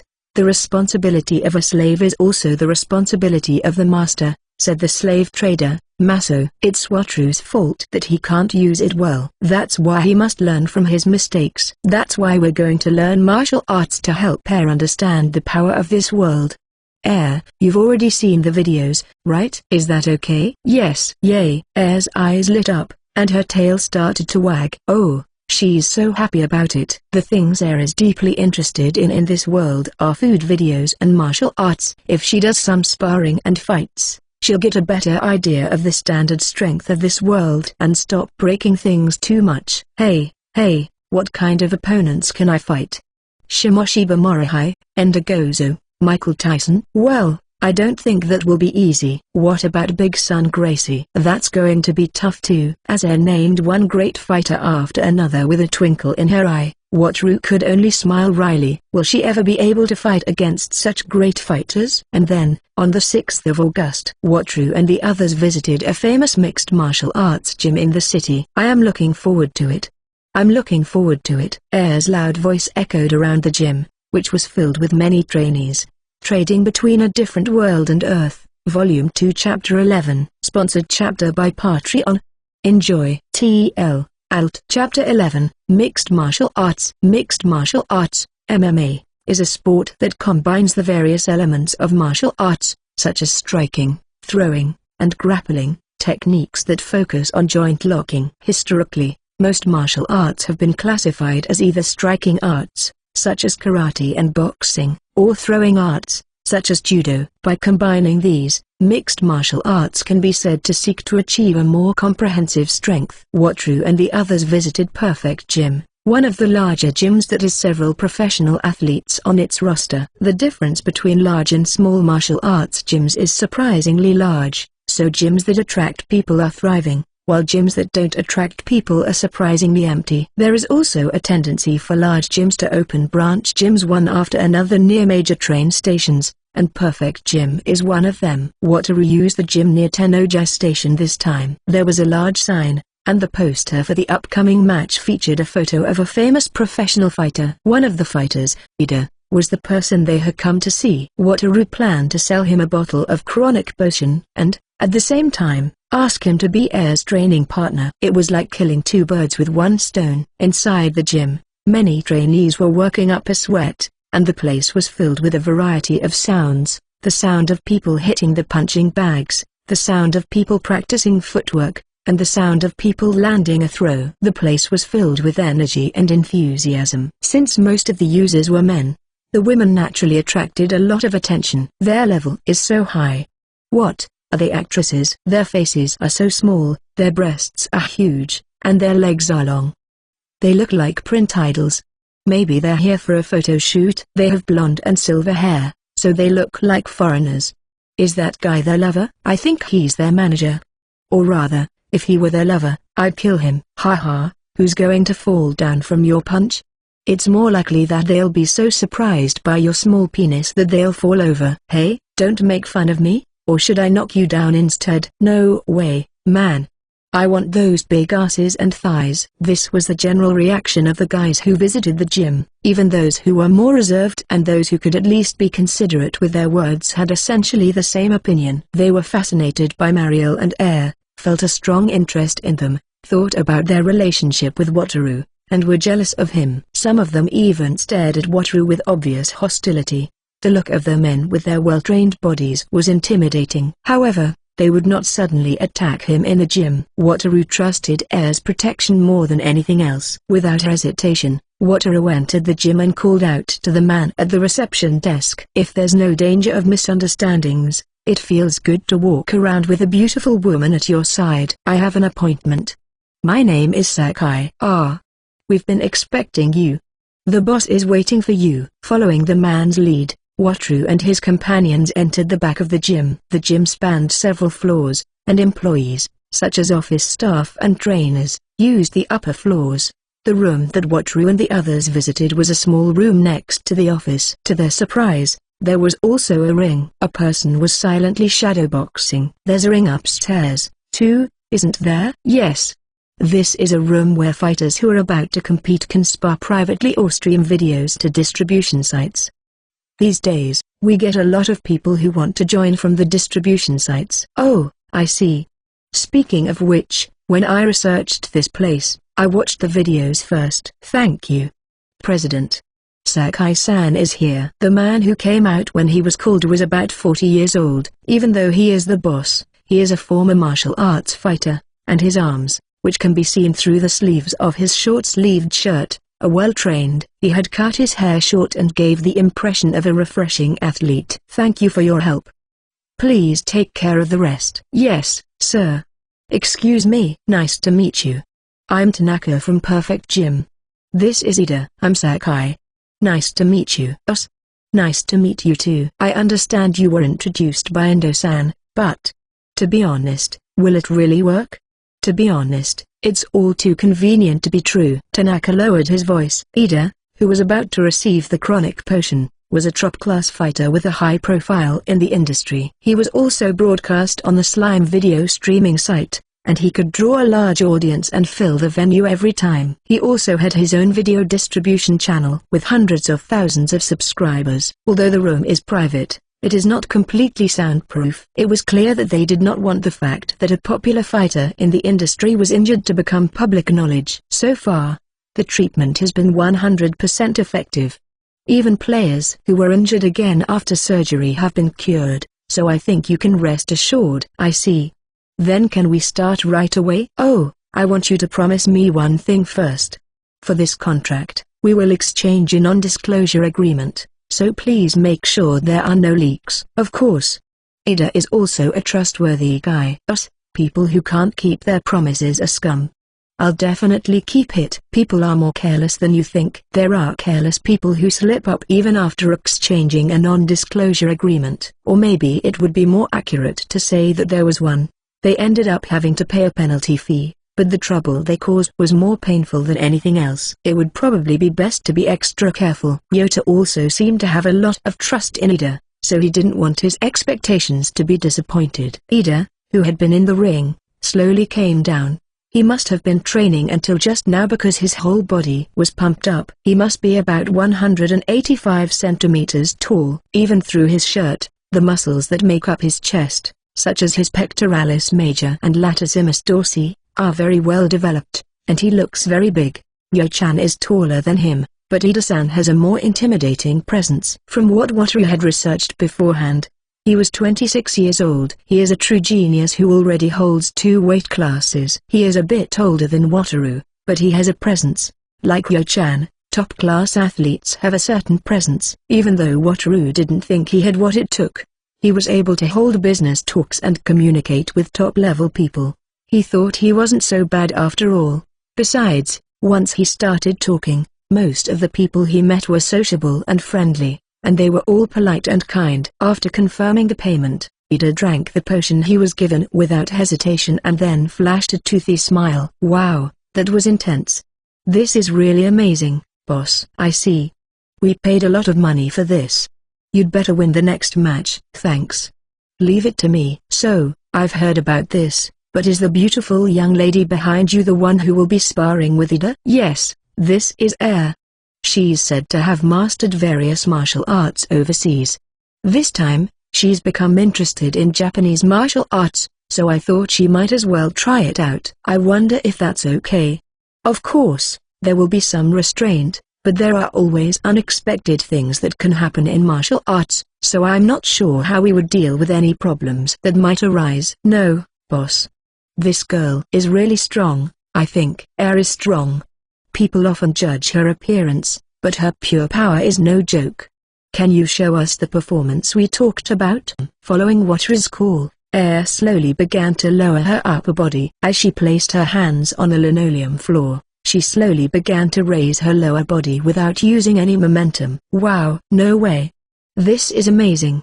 Not only is she strong, but her balance and core strength are incredible. As if to continue the handstand, Air released her left hand from the ground. From the one-handed handstand, she became even more horizontal. Air's body did not shake, and she continued to move smoothly. Then, slowly lifting herself up again, she landed on her feet and sat up. Tanaka and Ida clapped spontaneously. It was probably a performance that would earn money. Nice. It looks like things are getting serious. Next, it's time for a sparring match. I'll do my best. After Air moved her body slightly, she stepped into the ring. She touched the ring for the first time and looked interested. Then, both of them put on their gloves, and the training match began. And after that, Master, Air, Mariel's panicked voice echoed through the room. Trading Between a Different World and Earth, Volume 2 Chapter 12. Enjoy. TL, Alt. Chapter 12, A Martial Artist Who Steps on a Tiger's Tail. There is a way to heal the injury cleanly. When Tanaka heard this incredible information from his friend, professional baseball player Indo, he was unsure whether or not to accept it. There are special treatments for the rich in this world. Even though it is an urban legend or a hoax, the desire to believe that it might actually exist helped Tanaka make his decision. The performance of Ida, with whom he is associated, has a great impact on the overall sales of the gym. The sum of 5 million yen was not expensive at all, considering the payback. However, the other condition he was told about made him doubt his ears. It was that they wanted to have an unofficial match with Ida.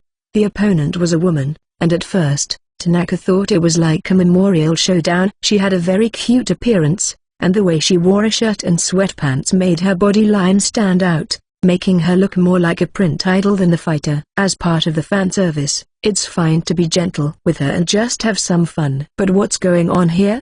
The fight between Ida and Air was surprisingly well done. She's fast. Like Ida said, she's no amateur. Strong athletes have their own characteristics. One of them is that they have an overwhelmingly high level of physical activity. In the overall competition, the fighters fight for 5 minutes per round, but there are very few people who can move at full capacity for 5 minutes in a state of tension. Excessive tension and nervousness cause shallow breathing and force anaerobic exercise. High cardiorespiratory capacity and the ability to relax appropriately in the presence of an opponent are essential. And Air's posture was definitely that of someone used to fighting. The power flowed smoothly from her shoulders, and she swayed her upper body slightly to prevent her opponent from concentrating on a single target. Most importantly, she had the courage of a man and was relaxed enough to smile slightly in front of Ida. I guess she's just seeing how things go since this is her first MMA fight, but if she really got into it, how far could she go? Ida throws a series of light jabs. It's hard to tell where they're coming from, and when you do, they're already there. Jabs stripped of all excess. The speed of the jabs exceeds the limits of human reaction time. So, if you move after seeing them, you'll definitely get hit. To avoid it, you must disperse the target, limit the path of the jab with a block, and catch the preliminary movement. Air did this with ease. Her reflexes are really good.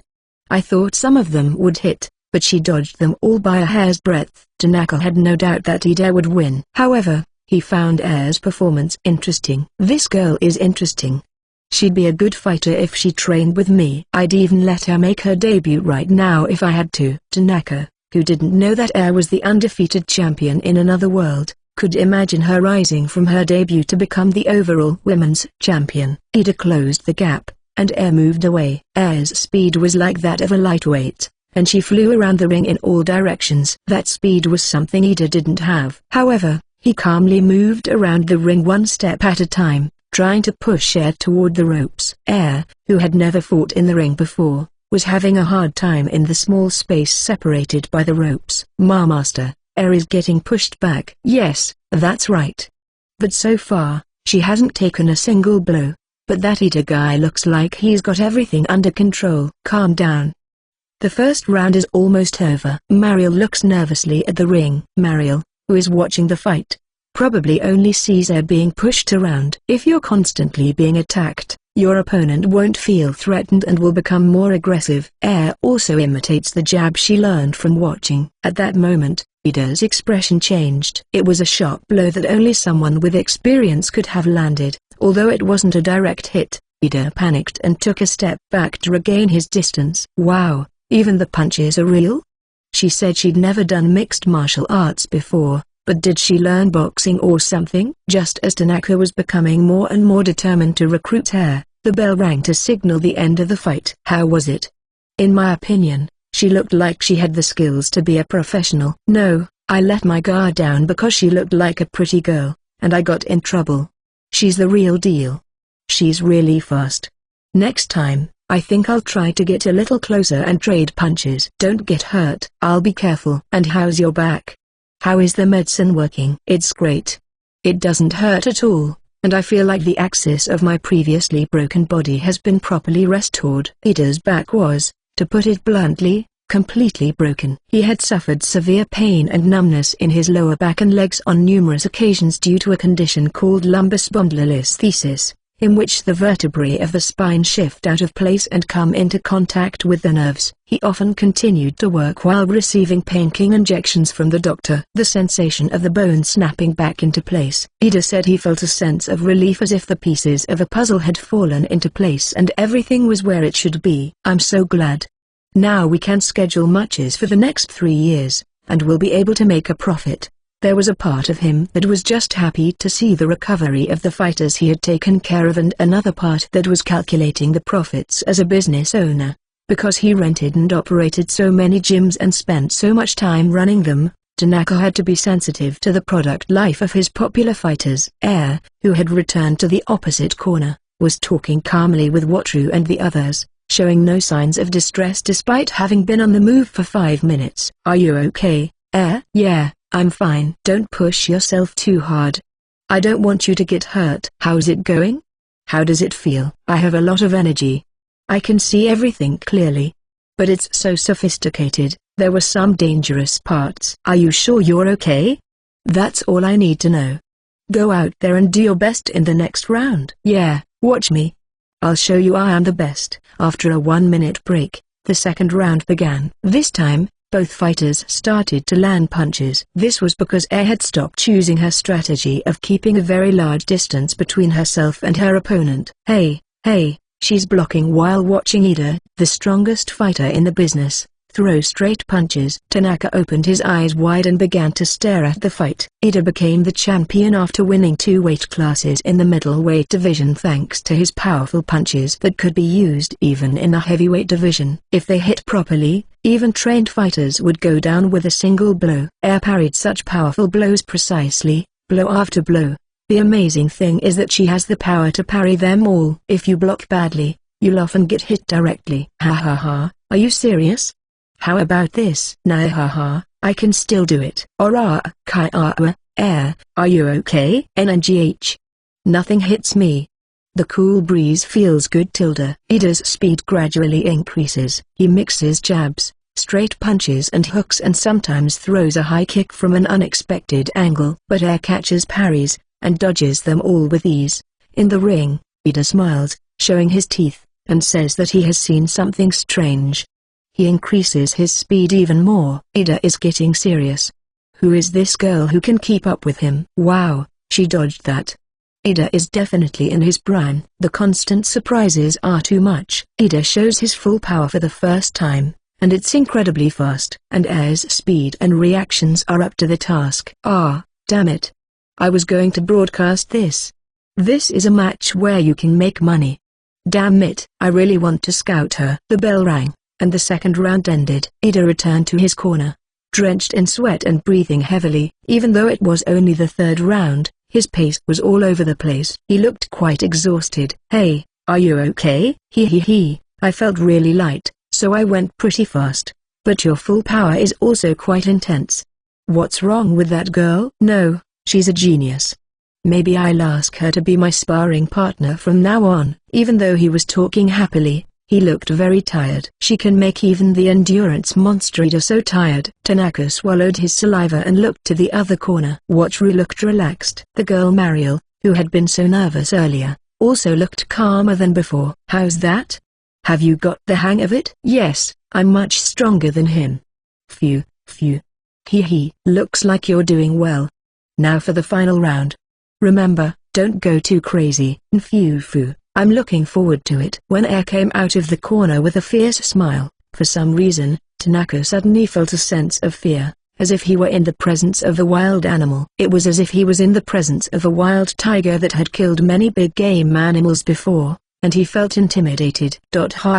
No way. Nevertheless, Ida's victory was unshakable. Tanaka dismissed the unpleasant thought. The bell rings. The last 3 rounds. This time, Air came out strong and attacked vigorously. Whoa, no way, whoa. Shit, Nfufu, how about that, Q? Are you serious? She came in like an arrow, with the same nimble movements of a lightweight. The moment Ida stepped forward to throw a straight punch, a sharp, low kick rang out, hitting Ida in the thigh. It was possible to estimate the damage from the angle and place of impact. This was no half-hearted attack. Ida's movement stopped for a moment. Even for a girl, the power of the kick is strong, but instead of being surprised, he was stunned. At the same time, he remembered his job as a second and realized that he couldn't be beaten. Ida, don't just focus on hitting, take her down as well. Ida didn't want to fight on the ground because his opponent was a girl. If he could finish the fight with strikes, he didn't want to take any unnecessary risks. However, Tanaka instructed him to take the opponent down without holding back. As expected, it would be bad for Ida's reputation if he ended up being pushed around in a private training session. Once he got the mount, his weight and height difference would give him a huge advantage, especially for Air, who had no experience in mixed martial arts. This would be a deadly position. A super-fast attack with a feinted show jab. One of Ida's signature moves is where he holds both legs and flips his opponent backwards. Perhaps because he had only shown his striking so far, Air was easily taken down. As I thought, this girl is a specialist in striking. If he keeps it up from the mount position and aims for a takedown, Ida will win. The idea of a memorial match had completely slipped Tanaka's mind, but Ida had probably switched to a serious mindset much earlier. He could strike from the mount, using his knees or elbows, or he could connect with a pinning technique from there.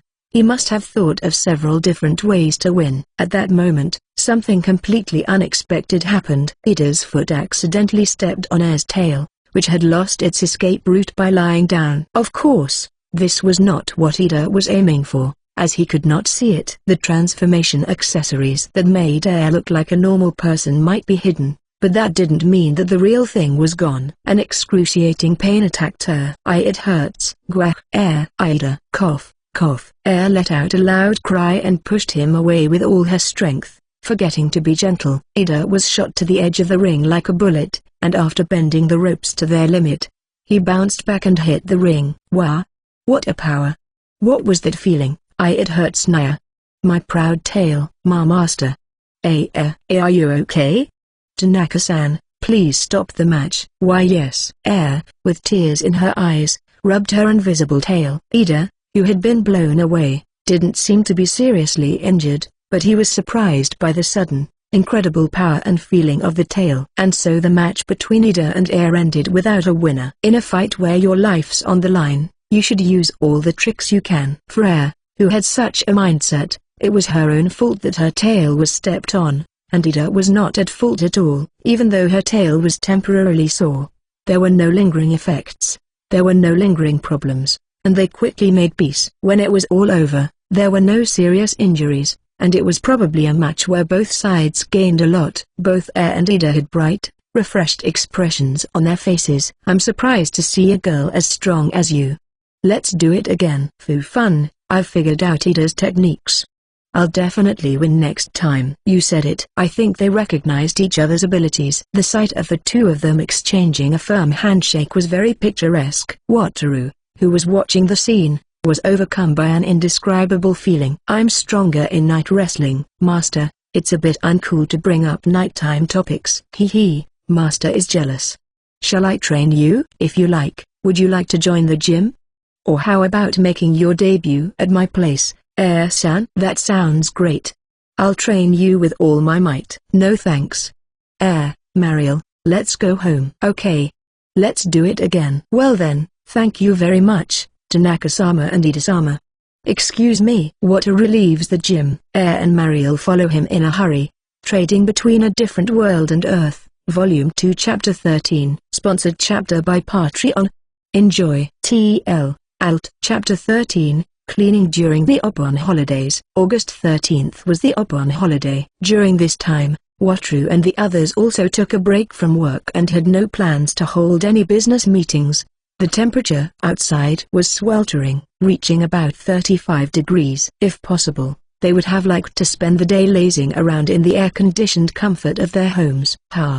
It's hot, It's so hot. Mariel complained about the heat and was exhausted. She probably felt the heat even more because she was in charge of cooking. She struggled to let in the cool air from the air conditioner by fanning the hem of Wataru's shirt, which she had somehow come to use on her own. Every time she did this, her slender waist, shapely belly, and navel caught Wataru's eye, and he tried to melt away his reason. His gaze was drawn to her. Compared to her large breasts and hips, Wataru couldn't understand how she could maintain such a tight stomach. There was nothing to say except that it was a secret of the female body. The same could be said for Air, who lay limp. The gallant figure she had shown in the magnificent fight the other day had completely disappeared. Now, she was lying face down on the ground in a t-shirt and shorts, her body flat and close to the ground, as if she were enjoying the coolness of the ground. When she bent her knees and moved them back and forth, her tail wagging from side to side, Wataru couldn't help but reach out and touch it. When he gently grasped the tail, it was soft and fluffy but also smooth and firm at the base. The Golden Tiger tribe only allowed those they truly trusted to touch their tails, and even relatives were generally not allowed to touch them. The fact that Wataru was allowed to touch it was proof that he was trusted. Master, can we go through the gate again? I want to train. It's even cooler in the other world. But it's Obon. What is Obon? I think it's the day when our ancestors come back from the other world. In our country, we've always taken it easy or go back to our hometowns during Obon. I think I'm going to visit my grandparents this year, too. This is the first time I've heard about Master's family. Are your grandparents still alive? Yes, I think they're fine. Since we're here, why don't Mariel and Air come too? They'll be glad to see you both. Wataru's grandparents live in Kishiwada City now. They used to live in the city, but after they retired, they moved to the countryside so they could have a vegetable garden. I'd like to go and say hello. So that's your grandfather and grandmother. Are they nice people? Yes, they've always been nice to me. They're interested and will be happy if he tells them he lives with them. Even though more than half of the elderly population today has a smartphone, these two only use a landline. Still, his grandmother is a strange person who knows a lot about computers. It's okay to visit them, but it's hot, isn't it? That's right. I want the privilege that Master has. I might find it hard too. The two of them looked dejected. Even if you're not in a summer resort, it's hot all over Japan this time of year. Even if you go to the countryside, the heat doesn't really change. Even on the way to visit them, the heat is terrible. Just thinking about it made them want to give up. We'll probably have to make some preparations if we decide to visit them today, so let's just contact them. Speaking of Obon, it's time to clean up the Jizo statue and the shrine. Don't you think? We've been saying we'd do it for ages but never got around to it. Master was too busy. Even if we keep saying that we're too busy, there is a limit to that excuse. Besides, it was only through the power of Jizo-sama that I was able to meet you both and travel between different worlds. Since we did things out of order, let's use this opportunity to give something back. Wataru suggested that they go to a hardware store first, and the two of them nodded. Since you can see all kinds of things, it's a place where the two of them, who are curious about unusual things, can also enjoy themselves. For now, both of you put some clothes on. You can't go outside dressed like that, even if it's hot. Ah. Sorry. Okay. Just a peek. Master is naughty. Ugh. You. Just remember that. Wataru couldn't help but groan at the destructive power of Air's joke about showing her underwear. It's good that she's not so reserved, but at the same time, he felt a little annoyed at himself for reacting to it. During the lunch break, Wataru and Mariel went to a hardware store to buy cleaning equipment such as brushes, buckets, and gloves, and in the evening, they arrived at the Jizo statue. Since it was very close to Wataru's house, they were soon ready to begin. As usual, it was a very dirty statue, and it was a pitiful sight to see. Okay, let's get started. I'll clean the main body, so you two go and pick up the trash and clean the area around it. It's really dirty when you look at it like this.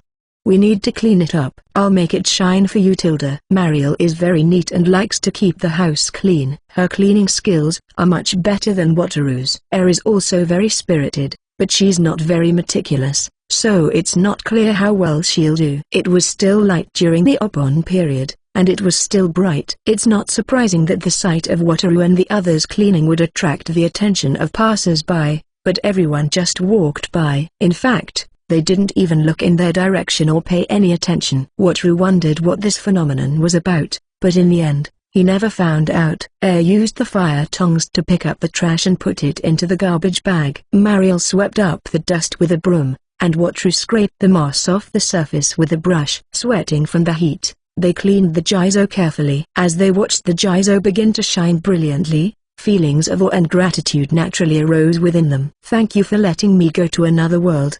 Thanks to you, I'm living with such cute girls, earning money, and my days are full. From now on, I'll work hard to help more people, not just the two of us.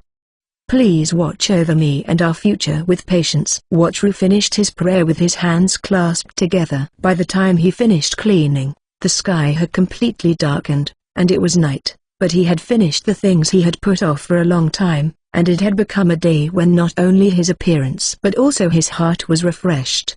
Trading Between a Different World and Earth, Volume 2 Chapter 14. Sponsored chapter by Patreon. Enjoy. TL. Alt. Chapter 14. Small Shrine. A mysterious structure that connects the Earth to another world. If one side is a Jizo statue, the other side is a shrine. Mariel, who has some knowledge of magic, speculates that it might be transfer magic, but the actual situation is unclear. The morning after they cleaned the Jizo statue, Wotru and the others were about to go through the gate to the other world and start cleaning the shrine. If the technology to connect worlds has been established, it wouldn't be surprising if more people from other worlds came to Earth. When you think about it like that, there is a high possibility that this gate uses magic or sorcery or some other theory or logic. In the end, for now, it can only be called a mysterious power. But speaking of mysterious technology and power, I can't understand all the electrical appliances around me, and I use them because they're convenient. If I think about it that way, maybe I don't need to pursue it even if I'm interested in it. It's pretty cool over here, isn't it? Yes, it is. The air is refreshing, so it's much easier to be comfortable in the shade. I think it would be nice to spend the summer here. Haha, don't say that. It's true that it's cool, but my house is better for things like eating and bathing. It's convenient because you can take a bath every day just by pushing a button.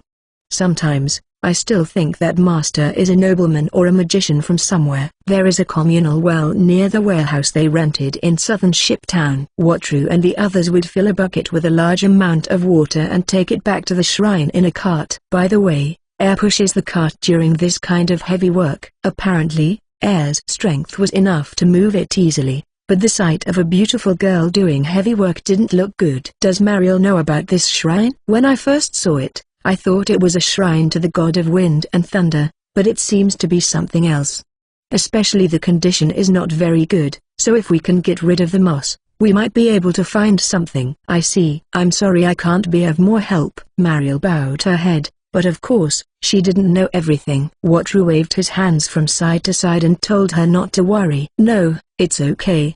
If there are any features that can be used as reference points, could you record them and check them next time? There's also a really small library in southern Ship Town, so it might be a good idea to check out the town. And then there's the church. Oh, I remember it worships the sun god. Yes, it's been around for a very long time, so they might know something about it. Won't they get us in trouble for practicing a heretical religion? No, they won't. The religion in this country is polytheism, so every faith is guaranteed. I see. He had wanted to bring up this kind of topic before but had never been able to bring himself to say it. However, as his relationship with the two girls progressed, Wotru realized that he had no knowledge of the other world and that they understood what kind of life he led on Earth. He was now able to speak freely about sensitive subjects. They stopped the cart in front of the shrine. The shrine was quite large and made of stone. The ceiling was made in the style of a traditional Japanese house. It was covered with moss and so dirty that you couldn't even see the stone underneath. Or maybe it wasn't noticeable, so it was left as it was. Okay, then I'll polish it.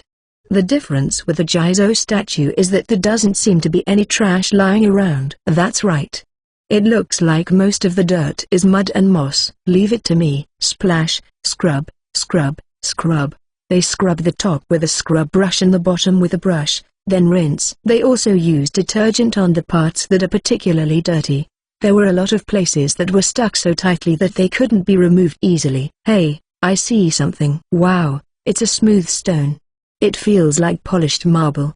It's old, but it's so hard that it hasn't deteriorated at all. It's a special building material you can see in ancient temples and such. It's so smooth. So smooth. Hey, what's with that look? You're not trying to say something unnecessary, are you? Phew fufu, Mariel, it's so smooth. Hey, what on earth? I just said your skin is smooth. And there's something carved into it.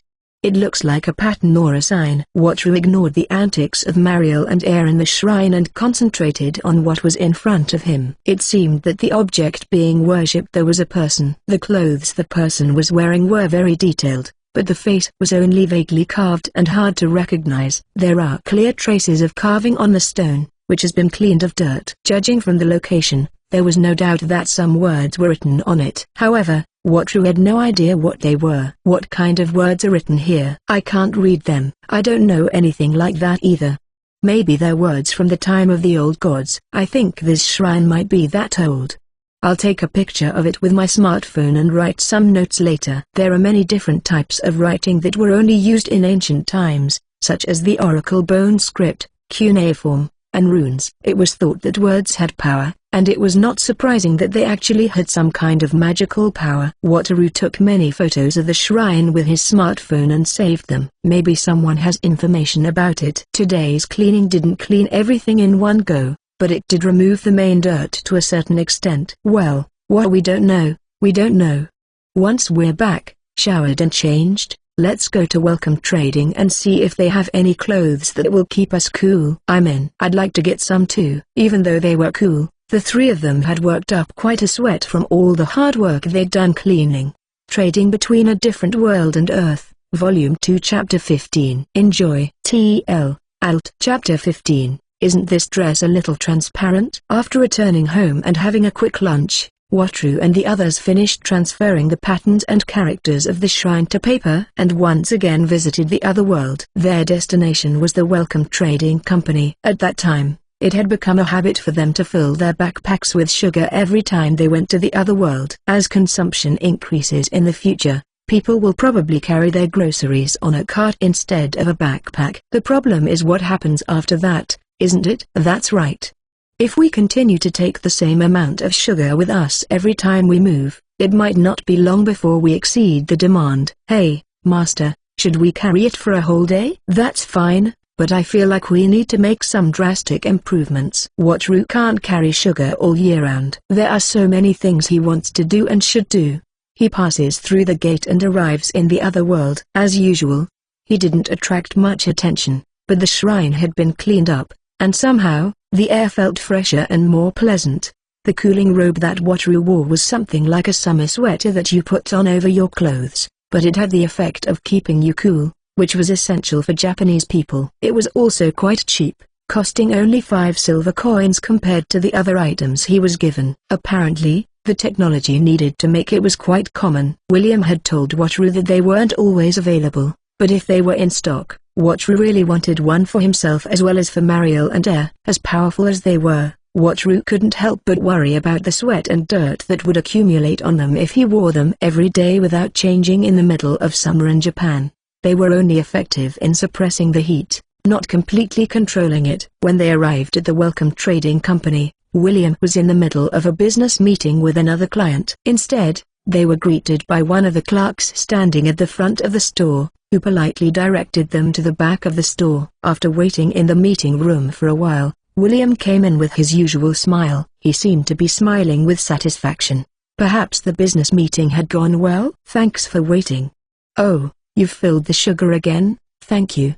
I'll pay you later. You've been selling well every time I've been here lately, haven't you? Yes, thanks to you, our store is doing very well.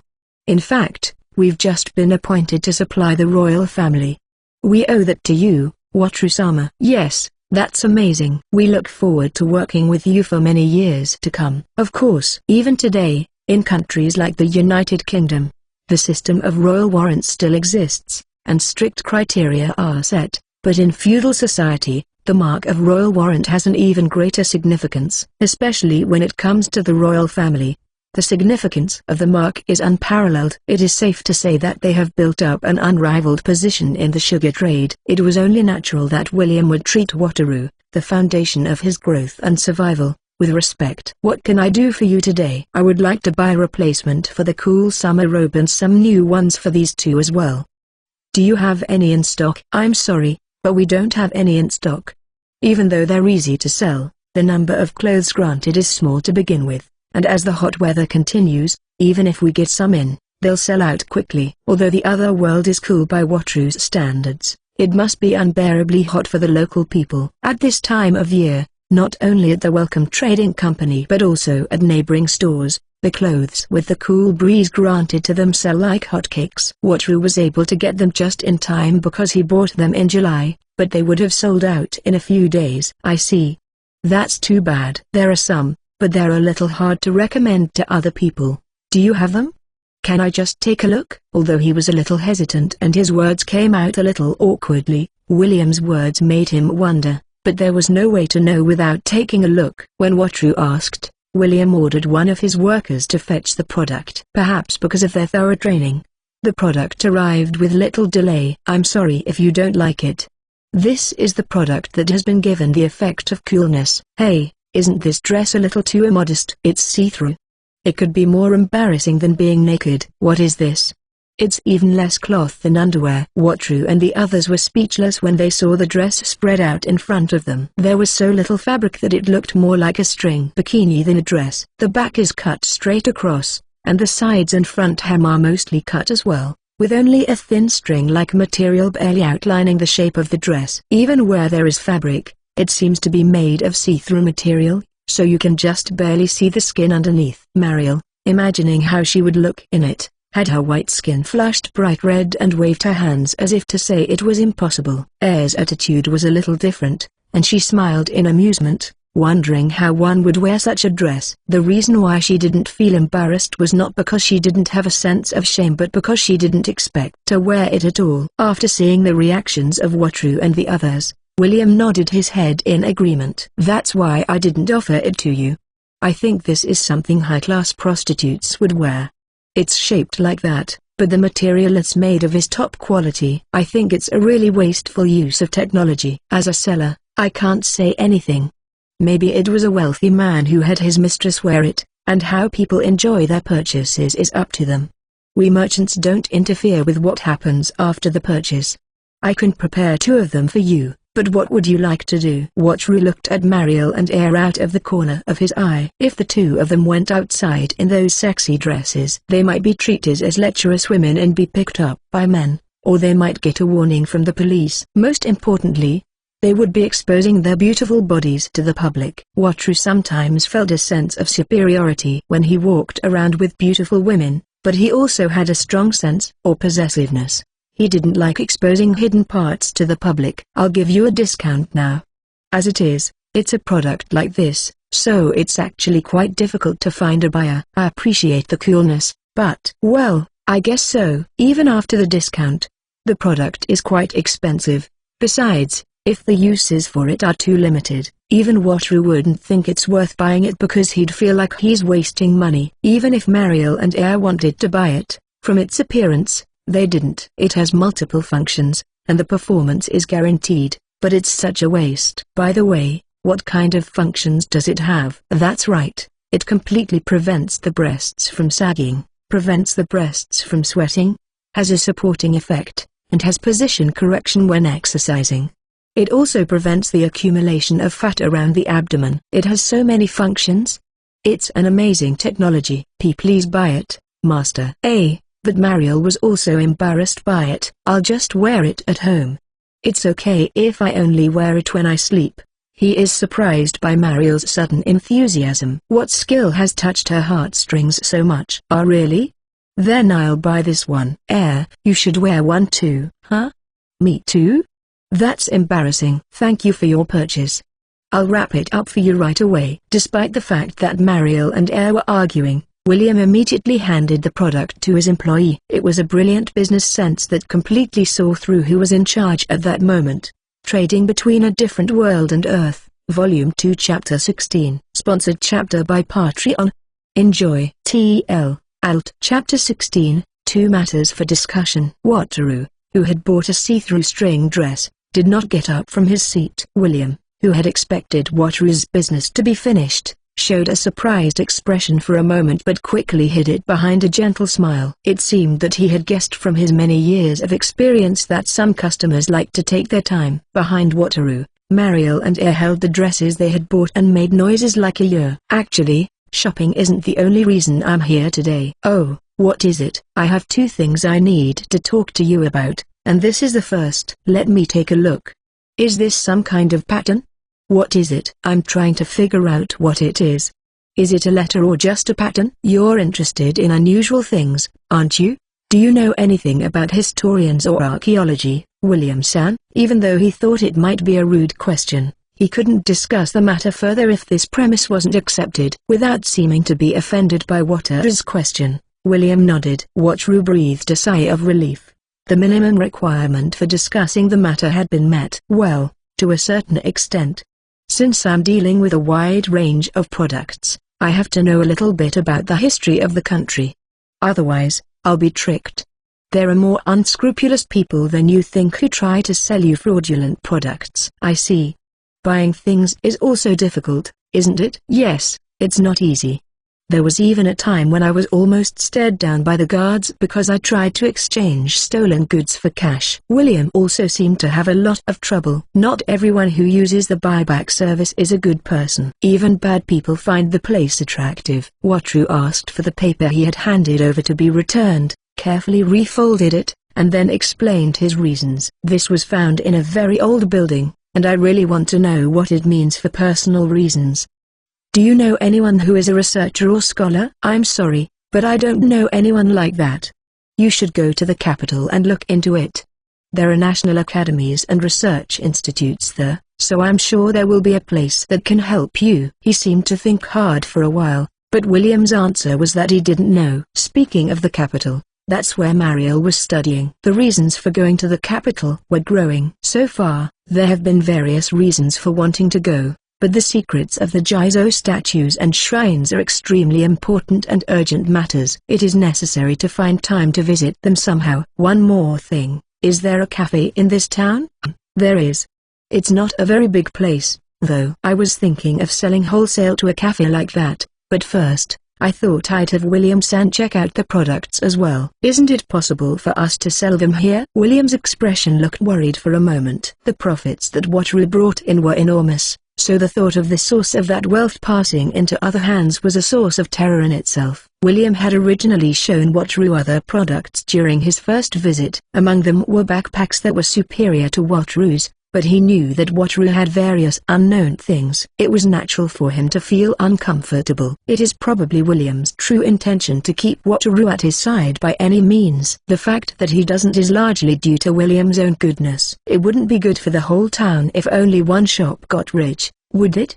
And William-san runs a cafe, too? No, that would be difficult. But I could deliver the goods. In that case, there will be a middleman fee, and the price will go up, right? Besides, I'm not planning on doing any big business, especially because of transportation. Is that so? Please don't be so depressed. It's not a bad business for you, William-san. Really? Then I'd like to hear the details. When a real businessman realizes he is about to make a profit, he immediately becomes full of energy and motivation. As William leaned forward, Mariel and Air couldn't help but giggle. The sound of their laughter filled the reception room. William must have been aware of the situation, so he wiped his forehead with his handkerchief, looking embarrassed. What I want to sell this time is a drink from my country called coffee. Coffee, is it? That's a product I'm not familiar with. Yes. Coffee is made by pouring hot water over roasted beans, and it has a number of health benefits. Really? Like what? The most famous is that it helps you stay awake. It also has a fatigue-reducing effect.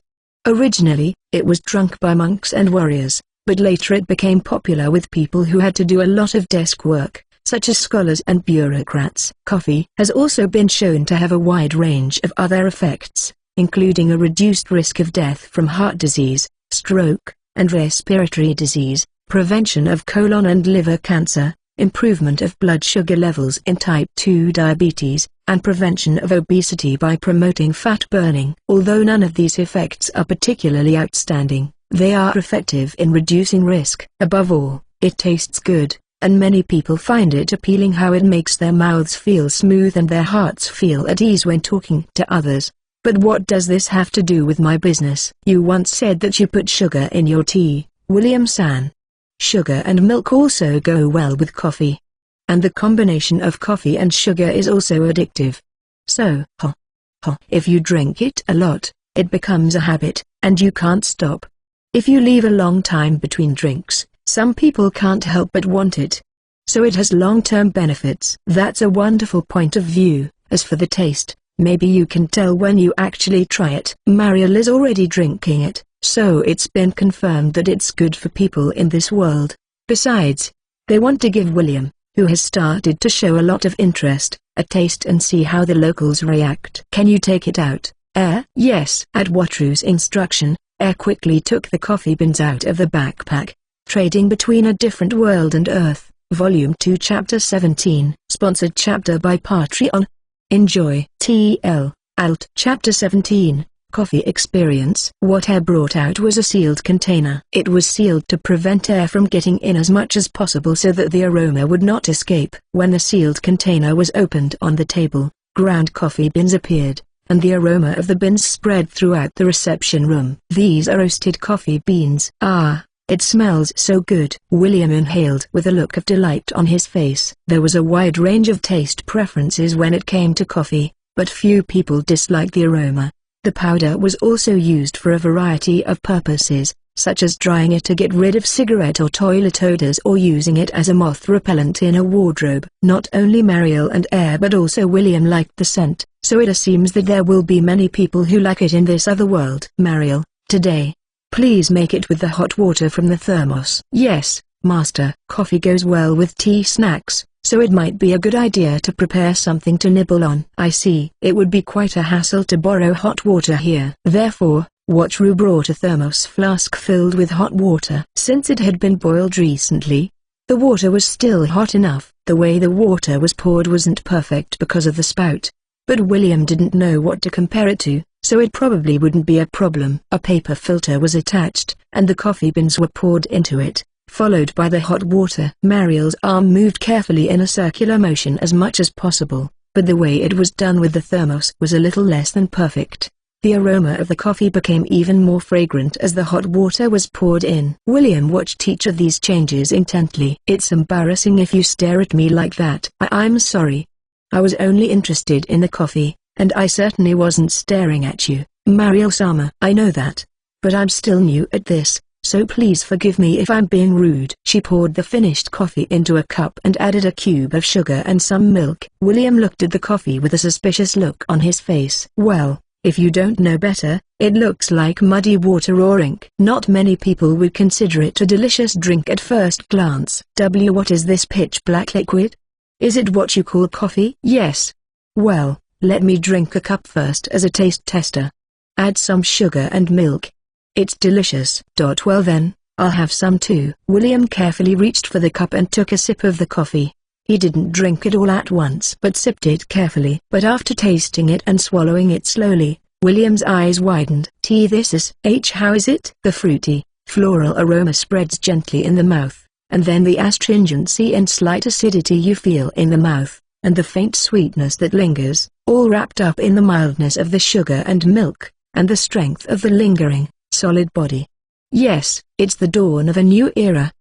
Welcome. I don't know what you're talking about. Wataru couldn't help but be taken aback by William's sudden outburst about the taste and couldn't help but interfere. William slowly took another sip, and after fully enjoying the taste, he let out a long breath. Unlike Wataru, who was used to drinking coffee, this was William's first experience with coffee. Normally, bitterness is a taste acquired through experience. But William must have been exposed to a variety of foods in the past. Even though it was his first experience, he seemed to be able to appreciate the deliciousness of the coffee. I see. I would say that Wataru-sama's eye for selecting products is excellent. This will definitely sell well. I can clearly see the future. I see, that's good to hear. However, what is it? The idea of selling this to cafes is naive. It's too naive. What do you mean? What part of my strategy is wrong? Watru was surprised to be rejected so suddenly. He had thought that he would mainly distribute the coffee in Southern Ship Town because he couldn't sell it in large quantities, and the coffee itself was definitely high quality and delicious. He was confident that it would become popular if he released it. However, William raised his index finger and shook it from side to side. It was quite a stylish sight, but when a good-looking older man with blonde hair did it, it looked good. This coffee is served with sugar, right? Then what's the point of serving it in a place used by ordinary people?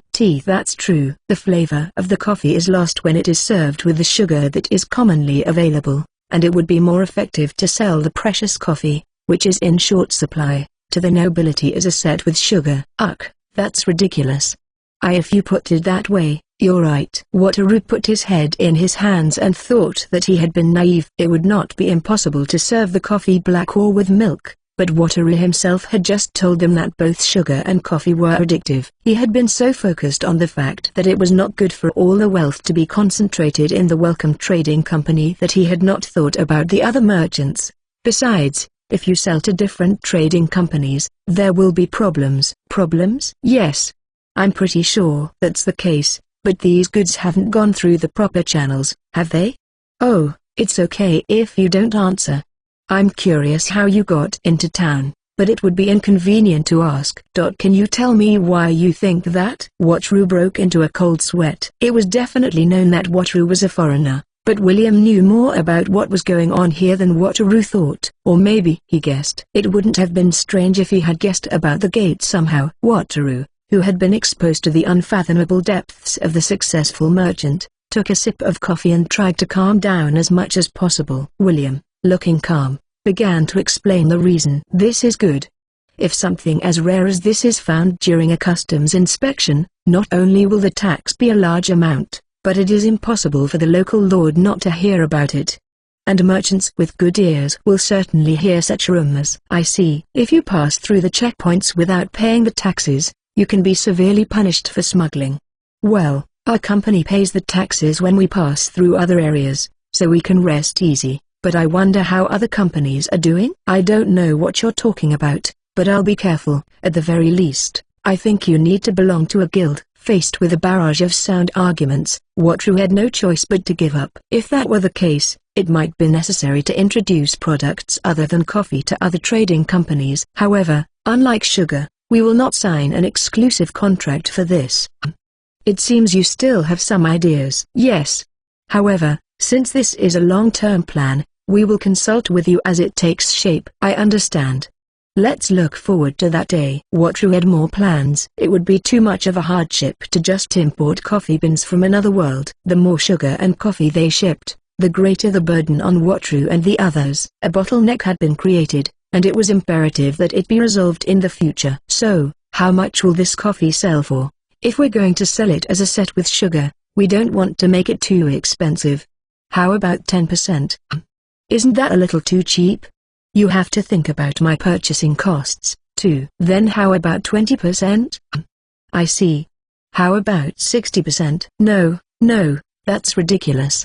I'll go bankrupt. Wataru and William continued their detailed price negotiations face to face. There were two merchants trying to get as many coins as possible, trading between a different world and Earth. Volume 2 Chapter 18. Enjoy. TL. Alt. Chapter 18. Further plans. In the end, the price of coffee was set at 20 gold coins per sack after roasting. This was a concession to William, who had insisted on it. It seems extremely cheap compared to sugar, but the problem was that no one understood coffee's value in the first place. If you think about it in terms of tea in this world, it is impossible to put a price on it like sugar, no matter how high quality it is. If you drink it as medicine, that's one thing, but if you drink it as a luxury item, the price is outrageous. 1 gold coin is worth about 1 million yen in Japanese currency today.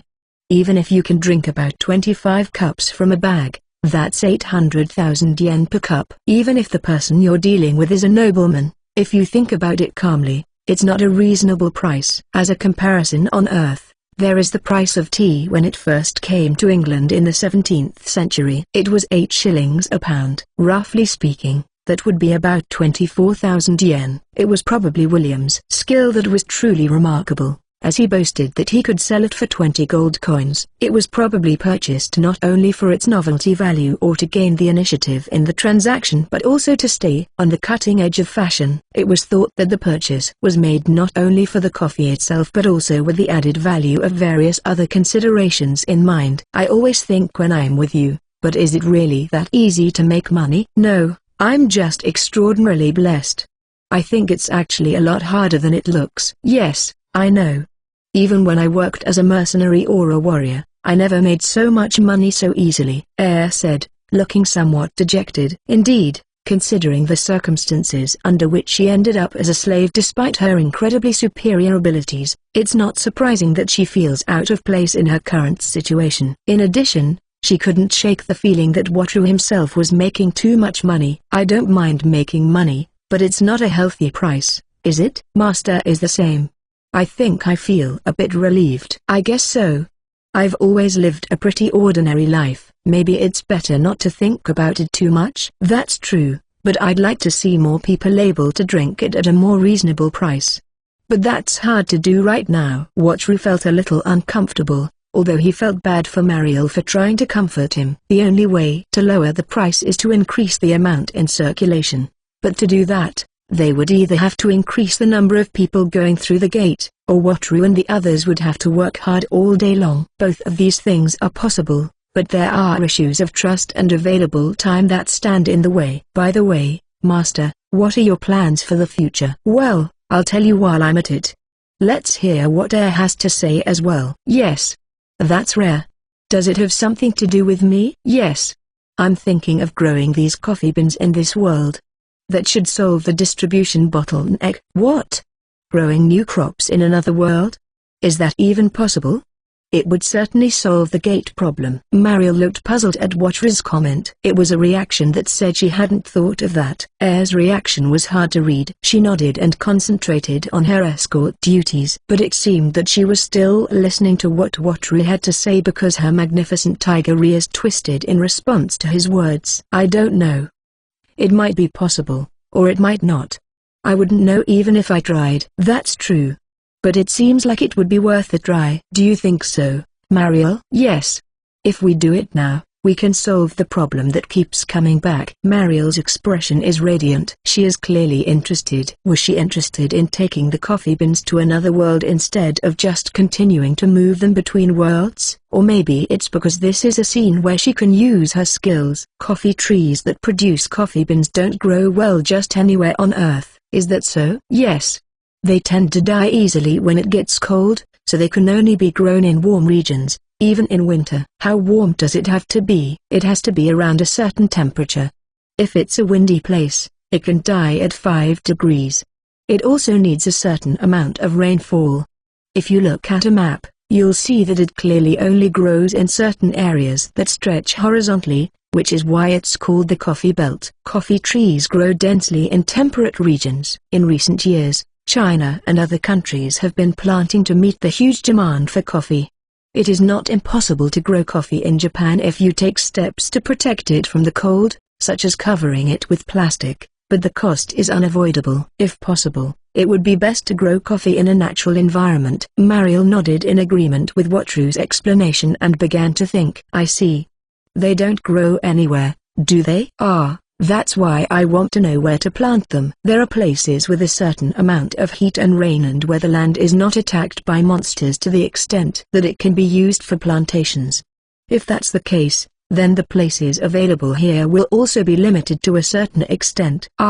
So we also have to consider the effects of the monsters. Depending on the location, there are cases where cultivated land has to be abandoned, so it's a very important factor. Wataru hadn't thought about the monsters at first, but now that he was told about them, they certainly seem to be an important factor. It could be a matter of life and death for the farmers, and the coffee trees might attract the monsters' attention. The search would be limited to the safest areas. Mariel groaned and seemed reluctant to say anything. She seemed to have an idea, but her attitude could also be interpreted as not wanting to say it. What is she worried about? Well, no, but what? Do you have a candidate in mind? Why yes. I think it fits the conditions well enough. If you can, please tell me. I'll decide whether to choose it or not after I hear it. After Mariel was further troubled by Wataru's words, she bit her lip once as if she had made up her mind and then muttered, "It's my former territory. Trading Between a Different World and Earth, Volume 2 Chapter 19, sponsored chapter by Patreon. Enjoy. TL, Alt. Chapter 19, Mariel's Past Part 1. She said this in such a depressed voice that Wataru immediately embraced Mariel. Her beautiful eyes, like jewels, trembled with surprise. Master? What is it? I am sorry. It's hard to say, but I forced you to tell me. No, it's me who's sorry for bringing up the past. There is no need to apologize. I stepped on your feelings. I should have thought of a better reason when you were having trouble saying it. I'm sorry. He hugged her and rubbed her back. Her body was tense. Her back was very slender. Mariel had been educated as a noblewoman, and her emotions and thoughts were very mature and well developed. Considering her negotiating skills, Wataru sometimes felt that she was much more mature than he was. However, she was still just a girl who had not yet reached her 20s. As the older one, Wataru should have taken care of her. Mariel was surprised by Wataru's apology. She made a gesture of reluctance to be held, so Wataru hugged her even tighter. At that moment, it was important for him to hold Mariel tightly and not let go. For a moment, Mariel's expression looked as if she was about to cry. Her lips were trembling, and it looked like she was having trouble finding the right words. I am sorry. I'm a slave, but I made my master worry. It's okay. I don't think of you or Air as just slaves. I told you how I feel, right? Why yes. We can wait until you can talk calmly. It doesn't even have to be in Mariel's territory. Master isn't the kind of person who would force you to talk. You know that, Mariel. Thanks to Air's words of support, the tension in Mariel's body began to ease. She let go of her guard and leaned her whole body against Wataru. The weight of her body was a pleasure for him right now. The sound of her heartbeat could be heard. The steady beating of her heart told Wataru that Mariel's mind was beginning to calm down. No, I want to talk. Please let me talk. I want you to hear it, too. Can I tell you? Of course. If it's okay with you, Mariel, tell me by all means. I'll listen to anything you have to say. Master. Mariel smiled happily and looked into Wataru's eyes. Her sparkling eyes seemed to be slightly moist. Her cheeks flushed, and her voice took on a seductive tone. Her heart began to pound. Just. Mariel's anxious expression made Wataru smile wryly. It seemed that she had lost her composure and was unable to see her surroundings. We can't hug each other on the street forever, so let's go to a place where we can talk in peace. I'm so embarrassed. Nfufu, you and Mariel were both so passionate. I thought you were going to kiss right there. Kiss. Hey, don't tease me so much, Air. I'm not that blind to what's going on around me. Hey, Mariel. I don't want to be here. I don't want to go out anymore. I want to stay home. Wataru and Air looked at each other and laughed at the sight of Mariel writhing around, covering her bright red face with her hands. People passing by looked at them curiously, but only for a moment. Wataru took Mariel by the hand and led her back to his house. If he hadn't, Mariel might have just sat down and stayed there. Good grief, it looks like we're going to be a little late to Grandpa and Grandma's house. However, it was unthinkable not to hide Mariel's feelings. Wataru thought he would just give her a quick call. As soon as they got home, Wataru turned on the air conditioner. The room that had been like a steam bath gradually cooled down. Since they were going out again, Wataru asked Air to get ready. Have you calmed down a bit? Yes, thank you. Her voice was still a little high as if she was still embarrassed, but it was much better than before. Just a moment ago, her speech had regressed to the level of a kindergartner, and all she could do was moan things like "Kawawa, I'm so embarrassed, I want to die," and so on. Now, she sat quietly in a chair and stared blankly at the table. Wataru brewed some coffee and watched her with amusement. When she doesn't move, she looks like a Western doll. Her face and body are so well proportioned that even now, after getting used to her, the sight of her can make one lose all sense of reality. Now that her eyes look even more weak and feeble, this feeling is even stronger. Air must have felt sorry for her because she didn't make fun of her as she usually does. After checking that the preparations for the overnight stay, which were almost finished, were in order, She turned on the computer and started watching videos. Leader successfully defended his title in a match the other night,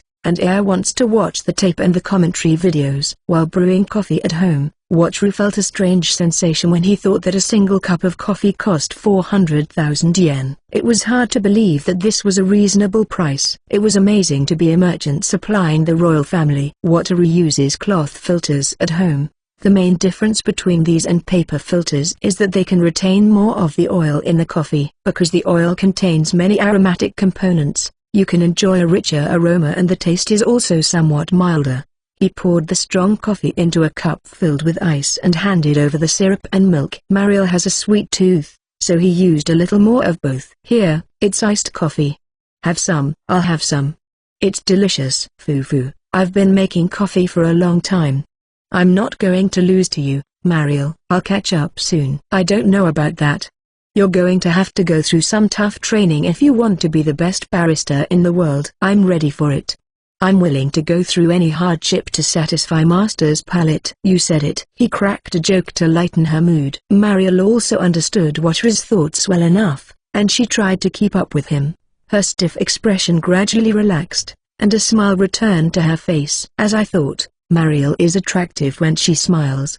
I would like to see her smile more often. That's why he hesitated to bring up the past. Master never asked me or heir about the details of our past as slaves. Nobody wants to be a slave. If I ask too many questions, it will bring back unpleasant memories. That is true. But it's a good opportunity for you to get to know me.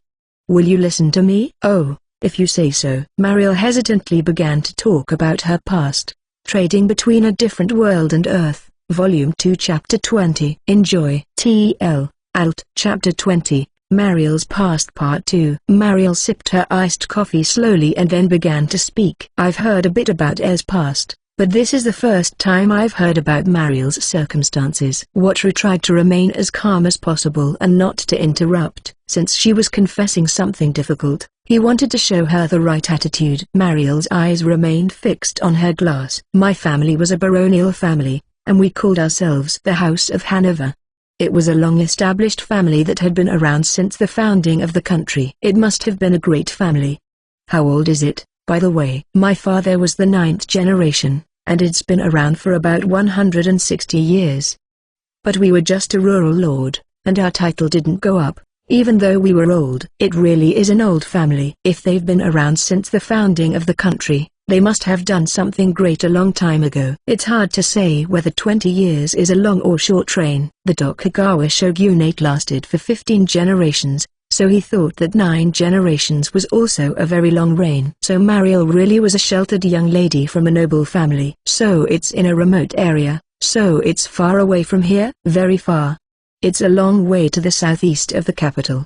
If you were to walk there, it would probably take 2 weeks. That's quite a distance. It's not a distance you can casually say you're going home. That's true. There's not a lot of entertainment, so it's a really rural area. Mariel nodded, almost in self-deprecation. If you think about it in terms of the same capital, it's about 400 kilometers from Tokyo to Osaka. If you calculate the distance in 1 day at 40 kilometers, it would be a journey that would exceed that in 2 weeks. Mariel's eyes look off into the distance, perhaps remembering her hometown. What kind of area is this? But it's a good place. It's not too hot in the summer, and it's warm in the winter, and the land is fertile. It's rich in nature, and the river water is very clean, and there's a lot of it. We get a lot of wheat, and at harvest time, the whole fields is covered with a golden pattern. Even my father and mother, who are the lords of the manor, enjoy the harvest festival when it's time to reap the harvest. From what I hear, it sounds like a good place, but why did it fall into decline? It seems that during my grandfather's generation, a very large monster disaster occurred. I heard it was so big that the kingdom sent a group of knights to help. Her voice trailed off. Even if she doesn't remember it, it must be a story she doesn't like to talk about. It seems that many people died, and there was a great deal of damage to people and property. As a result, we had to spend a lot of money. It seems that the fact that the land was so rich made it attractive to monsters as well. I can't believe that there was such a harsh past. At that time, the monsters were exterminated, and fortunately, My father's generation reduced the number of monsters to the point where they rarely appeared, and the area became a peaceful place, but we ended up with a huge debt. My father and mother worked hard, but they couldn't keep up with the repayments. In the end, we returned the territory to the country, and as a form of debt, I became a slave and was bought by the master. Thank you for telling me about your difficult past. Mariel's shoulders relaxed as she realized she had told him everything. The ice in her glass melted with a clinking sound. Watru listened to her story and thought about it. It might have been cruel, but Watru was able to balance his desire to mass-produce coffee trees with his concern for Mariel's feelings. To make Mariel happy, it was imperative that the business be a success. I'd like to ask you a few questions. Is that okay? If it's something I can talk about, I'll tell you anything. Let's start by asking about the business. Do you think Mariel would be interested in running a coffee plantation? I think there are farmers who want to earn an income other than from wheat, and I don't know who their current lord is, but if there's money to be made in the center, then I'm sure they'd be interested. I see. Then I guess I'll have to ask them. I guess I'll have to ask Mariel to help me, too. That is one less thing to worry about. If it seems difficult, then he'll just have to find someone else to help him. He could ask Baron Mo. There might be some land that would be suitable. Mariel said that you live in the capital. Most noble children attend the academy in the capital. To make the most of their time there, they work hard at their studies and make connections they can use when they return to their territories. They also look for potential marriage partners. So it's not just about studying. I've tried to make the most of it to run my territory, you know? I worked really hard. I understand. I'm very grateful that I was able to buy such an excellent slave. So it wasn't a complete waste after all. I had a very good friend named Fina, but I wonder what she's doing now. I hope there will be a chance to meet her again. Maybe we'll go to that academy one day. It wasn't the way she had originally hoped to use her skills. Mariel's smile was a little sad, but the truth was that she had wanted to support her family as a member of the Lord's family. But before she could finish her time at the academy, her household collapsed. The slave trader Maso also said that she had received an education, but there was no guarantee that she had graduated from the academy. I wonder if your parents are okay? I don't know. They might be relying on their connections as former nobles, but I was unable to track them down. Why didn't you tell me? Oh, no, I don't blame you. I just meant that if you want to know, I'll help you. It's not that I didn't want to know either. But I was afraid to find out. Afraid? She nodded. Watru wanted to know no matter what. She could have tried to tell her master indirectly, but Mariel showed no such signs. She gave priority to her work as a servant. Even now, if Watru had not pressed her, she would not have told him. I was bought by the master and live a better life than when I was a noble. I was afraid to know what my father and mother were going through because I thought they were living a much worse life. Why didn't you just tell me? I couldn't be that brazen. Slaves are bought to be useful to their masters, and I would have been an unnecessary burden. It would have been better if you didn't know. So that's how it is. Mariel is a very responsible person. She doesn't sulk about being a slave. She tries her best to fulfill her duties as a slave. She is completely straightforward, and even though her status has fallen, her heart is still proud. Just by looking at Mariel, you can tell that her parents must have raised her well. Therefore, Watru had to say something. He had to say something worthy of a master to a proud slave. He had to respond to her feelings. Do not underestimate me. Listen, Mariel. No matter what your parents' circumstances are, I'll help them. At least I'll make sure that they can live a normal life. You know I am capable of that, right? Thank you. Are you sure? There is no good or bad. Leave it to me, master. Please take care of my parents. Yes. Mariel's voice trembled as she bowed deeply, her cheeks wet with tears. Watru thought, I want to turn these tears into tears of joy.